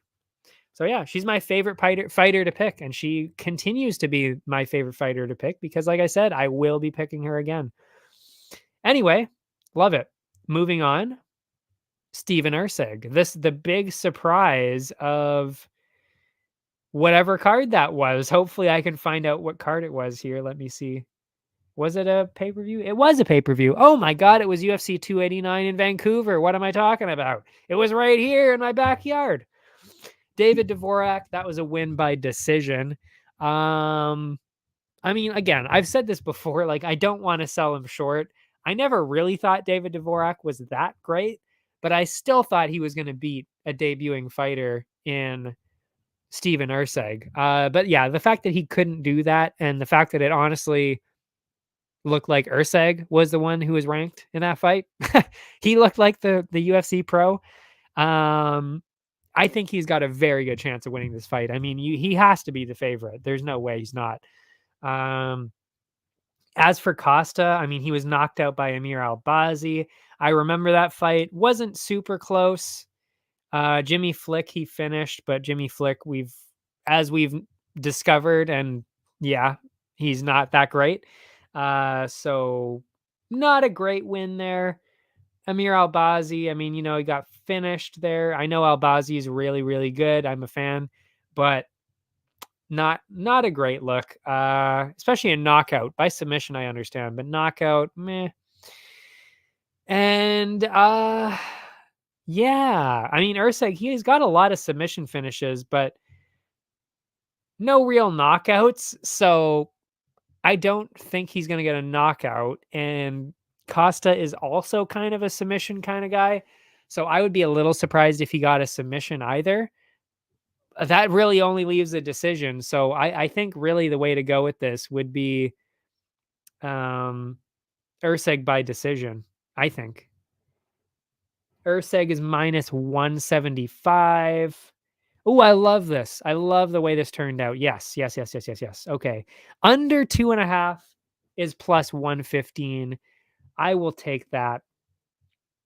I will write that down. Under 2.5 here, plus 115. And we will balance that out with Ursig by decision, which is at, what did I say that was at?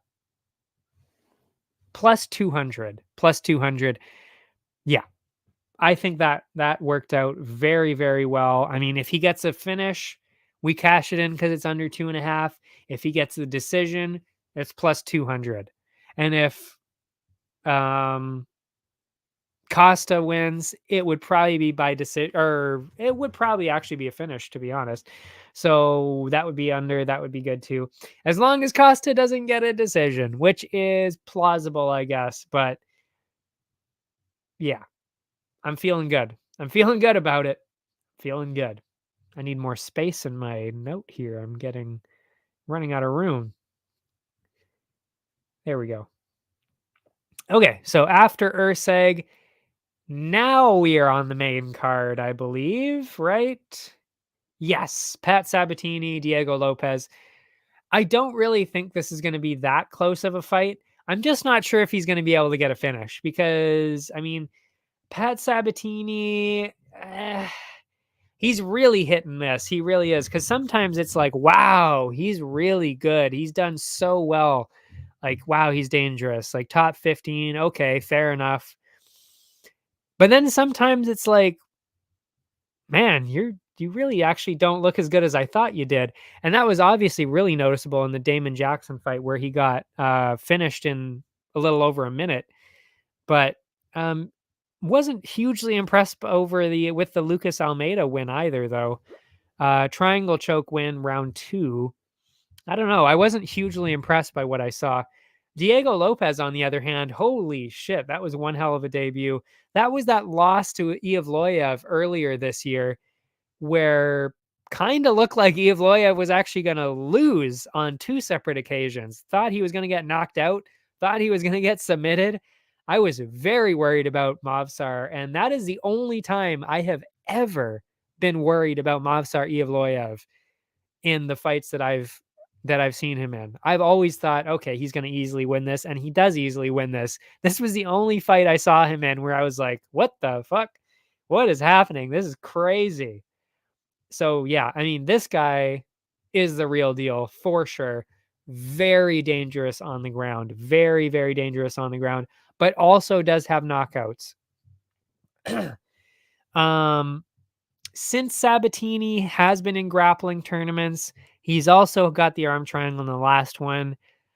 I think it would be kind of silly to go for Lopez by submission or even by finish, maybe, depending on what the odds are at. I think really the way to go with this would be Diego Lopez by KO. We shall see what the odds are at. Oh my God, he's the underdog. Well, there's another underdog I'm picking, I guess. Diego Lopez at plus 100. That is actually ridiculous. Why is he the underdog? Well, I know who my top dog of the week is now, I think. It's got to be Diego Lopez. That's crazy. Plus 100. Yeah, that is obviously who I'm going with.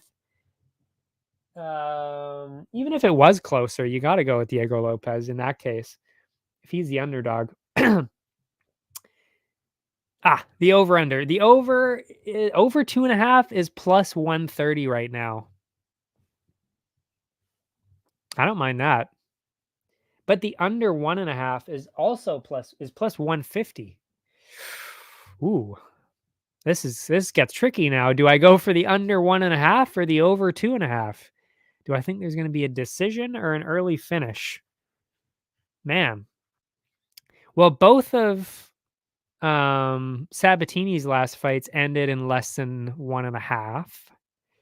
Diego Lopez, his 2 out of his last 3 fights ended in under 1.5.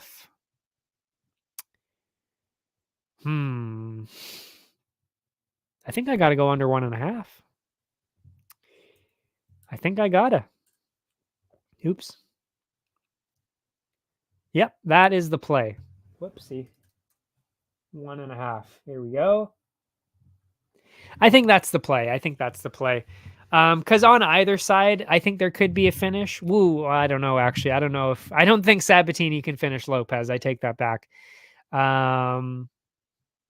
Which actually makes me even wonder, like, oh, do I pick the over 2.5? I don't know. Plus 150, though, is a pretty crazy number. No, I'll go with the under. Under 1.5. I'll do it. I got it. That's a tough one, though. That one had me a little bit. That is where the main card opens, and that's a very exciting one, really. I mean, really, I really like this main card. It's a pretty good one. Sabatini Lopez, and then we move on to the Steamroller Frivola and Benoit Saint Denis, who is an absolute fucking animal. This is another great fight. How is this not going to be a great fight?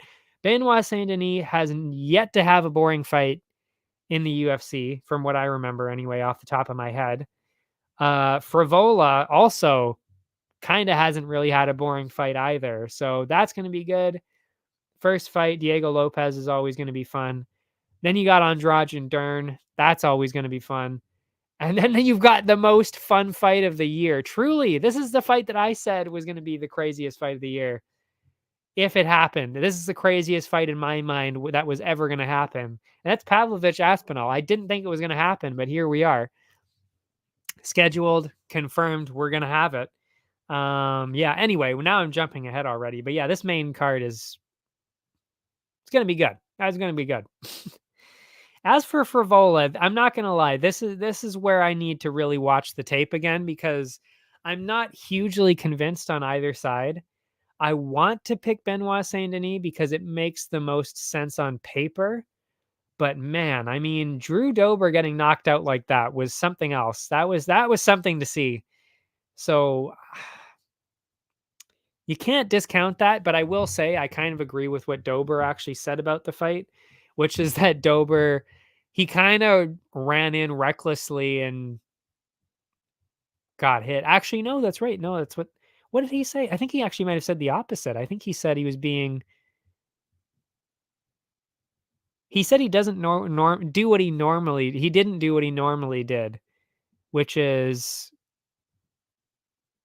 be patient, I think he said. He wasn't patient. I think that's what he said. I honestly can't remember what he said in the interview, but he did say that he did something different, and I remember thinking that when I was watching it. Anyway, so tough to say how that one will stand up in the test of time there, Drew Dober versus Frivola. So I'm definitely leaning towards Benoit Saint Denis. I don't know how you couldn't. I mean, he finished Thiago Moises, which is pretty impressive. Finished Ismael Bonfim, which is probably the most impressive thing he's done. And then Gabriel Miranda and Nicholas Stolze. I mean, we can forget about the Stolze and Miranda ones. Who gives a fuck about that? It's the Bonfim and Moises ones. Those are very, very telling and very interesting fights right there. Because I don't think I'm not sure if Frivola could beat either one of those guys. I'm not sure. Well, maybe he could actually, but it would be pretty tough. And Saint Denis kind of made it look easy. So yeah, I don't know. I think I gotta go. You gotta go with Benoit Saint Denis. I think you have to. So let's see what the odds have for us here, and we can get creative based on that. Benoit Saint Denis minus 225. Okay. Which actually, I mean, if I'm being real, I think you kind of have to pick Frivola, to be honest. Because it's not that one-sided. I don't think Benoit Saint Denis should be that much of a favorite. That is a tough one. That is a very tough one. Man.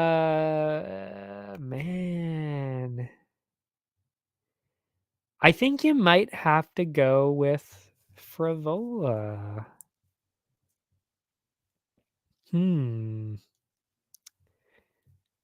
I think definitely the way to go, though, for sure, is over 1.5. It's at minus 106, so that's like towing the line of not being worth it. But whoops. But I'm not hugely confident about going over 2.5 either, because that seems a little bit too long. Because then neither one of them really has. I kicked I kicked my keyboard there. Neither one of them really has decision wins, so that's a bit of a stretch. So over 1.5, I think might be the better idea. Fuck. Yeah, that's a bit tough. What did I go with on here? Oh, submission in round 2. Huh.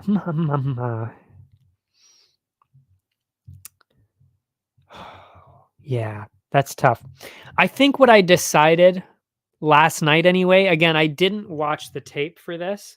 So this really is going to be one that I need to watch the tape on for sure. But what I ended up deciding was that what was probably going to end up happening is they're going to have a battle in the first round, and Frivola could definitely even get a knockout there or something. I mean, he could definitely do some real damage there, but I thought that with his durability and his cardio and his grappling and then his submission skills, that Benoit Saint Denis was going to come in the second round and just kind of completely overwhelm him like he did to Thiago Moises and get a second round sub. That's what I was thinking was going to happen. So I think I'll just stand by that for now. Yeah. So I'll go with BSD by. Ooh, you know what? That is probably the way to go with it. BSD by finish, and then do over 2.5. The classic split, basically betting on a decision and a finish. That might be the way to go with it. BSD finish over 2.5. Okay. My laptop is at 7%, so we're still holding on strong. We are still good. But I mean, obviously we need to get going here soon. I mean, my dinner's probably going to be here soon. And I've been yawning and losing it for hours, so we'll be done soon.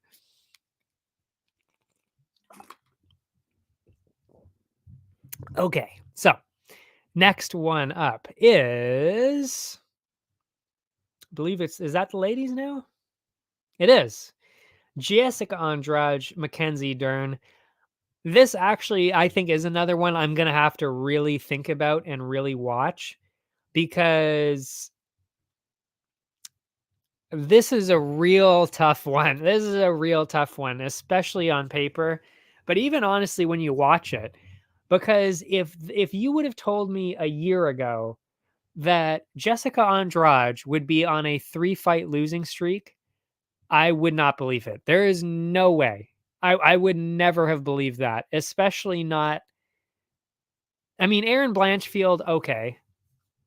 You know, maybe I could have seen that, but Yan Xiaonan, I did not expect that at all. I did not expect her to lose that. I really thought she was going to win that. And the Tatiana Suarez one, I thought she kind of had a chance, but maybe, well, based on what I saw in the Blanchfield fight, I was worried about the Suarez fight. But again, 3 losses in a row. I would not have believed that. She is so insanely good. It's just crazy to think that she lost 3 in a row now. And she's only 32. Remember that, folks. She is only 32, Jessica Andrade.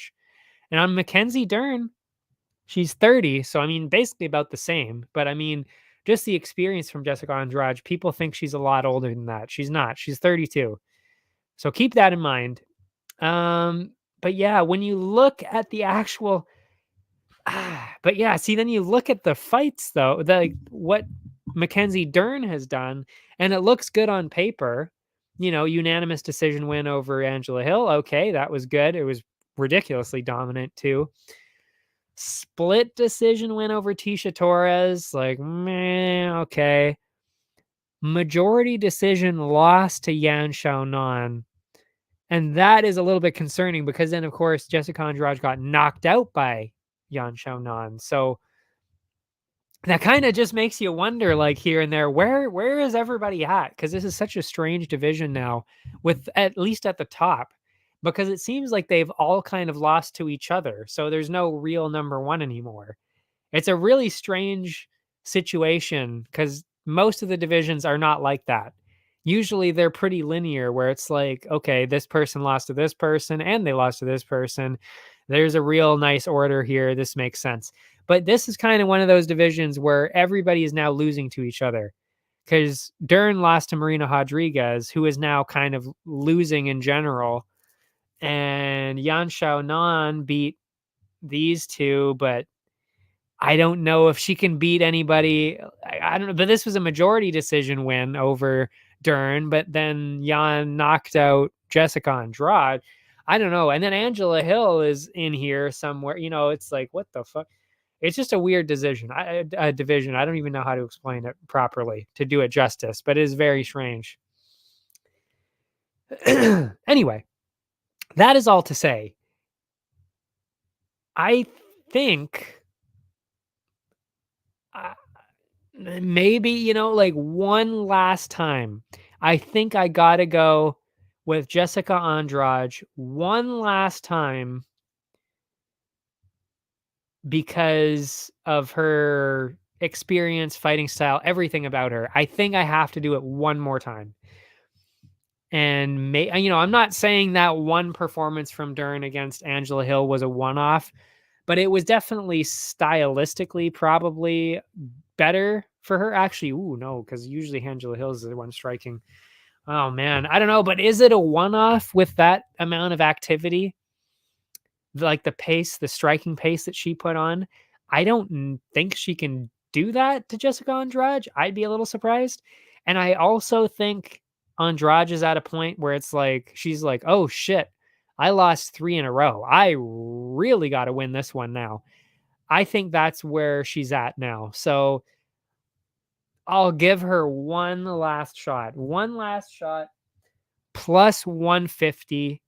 I gotta go with Jessica Andrade. But I might even like do Dern by decision to balance it out. What have we got here? Oh, that's interesting. The over 2.5. I'm actually going to take that instead. The over 2.5 is at plus money, plus 130 right now.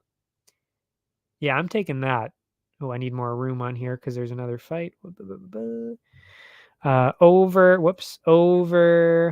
2.5. and Andrade. Again, I might change my mind here with Dern after I watch the tape, but I don't know. I think it's a pretty solid combo. Andrade and then over. Because, I mean, Dern isn't really much of a finisher, so I would be a little surprised if she got that done. Although that's what I said about Yan Xiaonan too, and she got a knockout. So I don't even know anymore about these two. Anyway, I think that's a pretty good betting line. We will move along from here. Oh, and then of course, now we're at the co-main event. And like I said, I even said this months ago before this was even obviously a thought in a thought for this event because this was only announced, what was it, 2 weeks ago? So yeah, but I even said this back then, months ago. I was like, the best fight, I truly think the best fight, especially at heavyweight, the craziest fight we could see would be Sergey Pavlovich, Tommy Aspinall. And we're actually gonna get it. We are actually gonna get it in 2023, this week, this Saturday. I cannot wait. I cannot wait at all. I am so excited. I am absolutely over the moon for this fight. Oh man. Okay.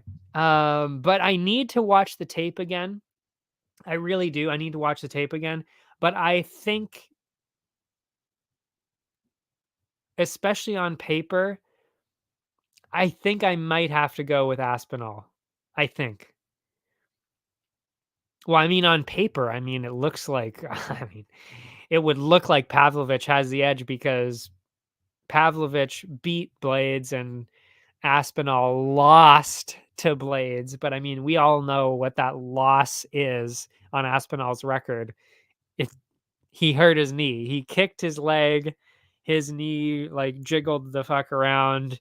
He fell down and the fight was over 15 seconds into the fight. So that is not a win for Curtis Blades. So that does not count. But yeah, I mean, just based on especially what Aspinall's been able to do, I think I gotta go with him. We don't know how his chin is though in that kind of way. I mean, we know he can take a we know he can take a punch, but can he take a Pavlovich punch? A Pavlovich power punch? I don't know. I'm not sure about that, but we'll see. But I mean, like what he did to Volkov, straight arm lock, first round. Sergey Spivak, he did the same thing. I mean, he got the elbow to ground strikes, it says here. Finished Tybura as well, but I mean, whatever. Volkov and Spivak, that's really where that's huge. Pavlovich, I mean, he knocked out Curtis Blades, knocked out Tuivasa, knocked out Lewis, knocked out Shamil Abdurakhimov. But is Tom Aspinall going to make those same mistakes? Is he going to run in there against Sergey Pavlovich and get hit? He's not going for a firefight. Like, that's what the other guys were trying to do. I mean, Blades wasn't. He was trying to grapple too, but he's not really as fast and he's not as slick with everything. Whereas Aspinall is a lot faster. He's a lot more slick with the grappling too. And he can strike and he's a lot quicker. So I think I got to go with Aspinall on this, but it is very, very close. And I don't know, actually, even in terms of the betting, it might actually be a good idea to pick Aspinall. I mean, Pavlovich, just because he's the underdog. But yeah, I don't know. This is a very strange one. It really is. Not really strange. It's just difficult because they're both so insanely good at what they do that it's really hard to tell what's going to happen. Who's going to actually get the advantage out of it? I truly don't know. I really do not know. Maybe I could actually take the over 1.5 in this just because of what happened this past week. I'm not sure if I'm ballsy enough to take it, but it wouldn't be a terrible idea. But then also we have to remember Pavlovich was the one with the fight too, though. So Aspinall is the one, or he didn't have a fight, but he was the backup for the Jones Miocic fight. So you got to think that maybe Aspinall isn't quite fully ready to take on somebody like Pavlovich. That could also be the case. I really would not be too surprised if he gets, like the Volkanovski, like with what we just saw. He goes in there less than 2 weeks notice against Sergey Pavlovich and gets just starched in the first round like that. I wouldn't be shocked. I don't know how you could be shocked by a Pavlovich KO over anybody. I don't know how you could be shocked by that, but it's plausible. It is definitely plausible. So maybe the way to go would be, Pavlovich KO at 115, it says. Okay. So yeah, maybe let's see how that looks. Pavlovich KO at 115. And then Aspinall. What is Aspinall here? Let's see.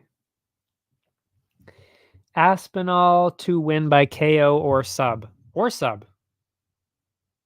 Huh. Plus 105. All right. Well, I think we've just found it. That's the way to go with it. Because if either one of those things happens, we get a slight profit. So if Aspinall gets a finish, we get money. If Sergey gets a KO, we get money. I think I like that. I think I like that.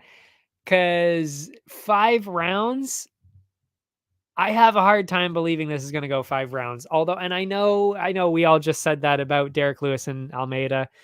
But this is a little bit different because both of them are way more well-rounded and way more professional and more finishers than Almeida is, based on what I've seen. So I think, yeah, I think that's the way to go. Aspinall finish, Pavlovich KO. They're both plus money. I like it. I like it. And I really don't know who's going to win that. I truly have no idea. I cannot tell. And that's very rare for me because I usually think I know. And for this next one, I actually do think I know. And I actually had it the other way around at first. I will freely admit I had Alex Pineda at first. I really did. But when I watched the tape, I started to kind of understand more like, oh, I think actually he might have a problem. Because, there is the age thing. So, yes, Yuri is a little bit younger. So there's that as well. There's also the MMA edge because Yuri's been doing MMA for longer, and that's good too. But the main thing that I see, and I couldn't stop seeing it after I watched the my laptop's at 4%. We were definitely cutting it close here. Um, the thing that I saw with Yuri against Glover is that when Glover fought Jan, let me get this right, because that was when Glover won his belt. I'll go back to Glover here. Yeah, when Glover won his belt, he ended up just wildly out grappling Jan Blachowicz. He picked him up, he dragged him down, and he submitted him in the second round. It honestly it didn't even look that hard for him to do. And that was Jan Blachowicz. And we just saw Jan Blachowicz against Alex Pereira. And Jan was the one that ended up starting to control Pereira in the second and third rounds with grappling. Pereira still had the striking, so he clearly still won the fight. But he did get taken down fairly easily by Jan. And again, Jan couldn't really grapple with Glover at all. He could not do it. And Yuri ended up reversing Glover multiple times, out grappled him at some points, and ended up submitting him. And that's Glover. So, if you ask me who has a better chance in this kind of a fight, I would imagine you would have to be thinking it's Yuri. You would have to be because and Pereira is usually the bigger guy, especially at middleweight, but at 205, that is not what's going to be happening. He is not always going to be the bigger guy. And in this case, I actually kind of don't think that he is the bigger guy. We'll see. I mean, we will see on the weigh-ins because I genuinely don't know if he will be bigger or not. But from what I can tell, I think Yuri actually is the bigger fighter in this. Either that or it's like negligible. They're both about the same size. But the grappling is what does it for me. Yuri doesn't really grapple, but that is a very obvious way to win this fight. It is a very obvious way to win this fight because if it's like the second or third round, because that's what Jan did too. Jan waited until the second or third to then start grappling with Alex. And even if it wasn't, I also have to point out Pereira got hit quite a bit by Jan, and he was having some real problems with the leg kicks, especially.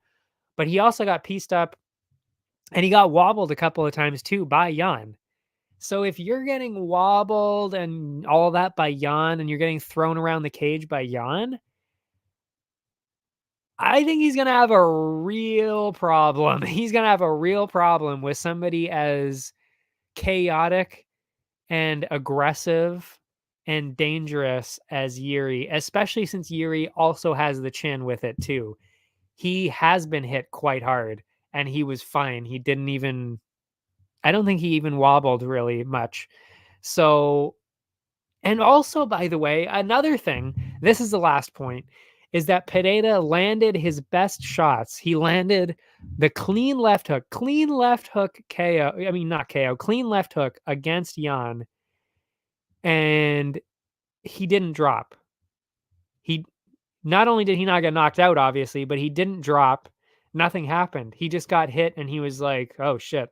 Okay. Yeah, I don't really want to get hit with that a couple more times. But he just took a step back and then he kept going again. So I just don't think even the power translates at 205. Not enough to knock out Yuri. I just don't think that that's there. So all that is to say that I actually do think that Yuri should be the favorite here. I think he should be the favorite. I'm going with Yuri. And yeah, that's what I'm going to do. And like I said, I had Pereira at first. I really did. I had Pereira and I am now switching it to Yuri. I'm a believer. Bushido code. I'm going in. I'm going in on BJP here. Yuri Prohaska. And he is another underdog here. Plus 110. Plus 110. Which I understand. I mean, he's been off for a year. I totally get it. Pereira has the name. He's been doing really well. I totally understand. But I can't unsee what I saw, which is Pereira getting hit quite a bit by Jan and then getting thrown around by him in a 3-round fight. And we've seen Yuri can go all 5 rounds and do it aggressively and dangerously, chaotic, everything. The guy's an absolute maniac. I really do think Yuri's going to win this one. Although I will say, this actually is the last point now. I will say, though, Glover is the main training coach, dynamic with Alex Pereira. So being that Glover just lost to Yuri Prohaska in his last fight, you got to imagine that would help Pereira. So I'm not blind on that part, but I just don't know if that's going to help him enough. I don't know if he can close that gap with the grappling enough. So yeah, got to go with Yuri. Oh, and for the over-under, let's see what the over-under is like here. This is going to be where it gets interesting. Are you serious? Oh, wow. Over 2.5 is plus money. Well, I'm taking that. Over 2.5 is plus money. That is wild. We're in for a show if over 2.5 is plus money here. Yeah, I'm taking that all day, especially based on what we just saw. And I mean, who's to say? I mean, Yuri and Glover went all 5 rounds. Well, almost all 5. I mean, it ended with like 30 seconds left, but it almost went all 5 rounds. So I mean, I could easily see that happening. Why not?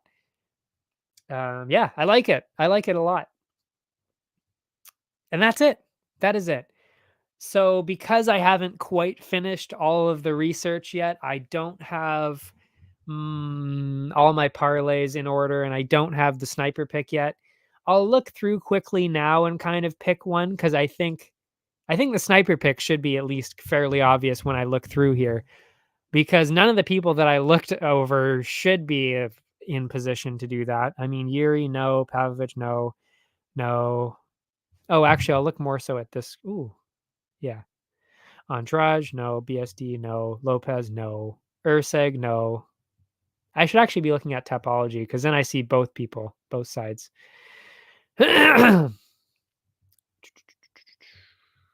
Okay, let's start from the bottom. Emmers. I mean, Emmers is going to be in the parlays. That's for sure. Love that. Borjas, no. Skip that. Kyung Ho Kang, no. Madsen, no. Sadikov, no. Rabeshki, I would probably put him in there. That could be my sniper pick. That might be my sniper pick, Rabeshki. We'll see. I would probably pick. Oh, I don't even know. Actually, Diego Lopez is the underdog. That's crazy. Rabeshki, yeah. Godinez, she'll be in the parlays. I don't know if I'm confident enough to put her in. Whoa. Oh, yeah, put her in the sniper pick. I don't know about that, but parlays for sure. Urseg, maybe the parlays. Lopez, tough to say, honestly. I might even put him in a parlay. I'm not sure. Oh man, the Frivola BSD one. That's so tough too. Andrade, no. Man, this is not going to be one of those cards where I have a bunch of parlays. That's for sure. This is one where I think I'm only going to have maybe even just the triple play and just the grand slam. Truly, I might not even have the third parlay in there because there's not a whole lot of people on this card that I'm confident in, to the point where I don't even know who the sniper pick is going to be. I still think probably Rabeshki. I would just be shocked. Like, it wouldn't even make sense if Rabeshki lost to Roosevelt Roberts. Yeah. Yeah, I think that's the way to go. I think that's the way to go. I'll pencil that in for the sniper pick, Rabeshki.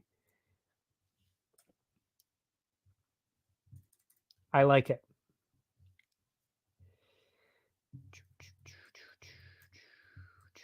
And then we will delete these. Whoopsie daisy. Talking about the parlays.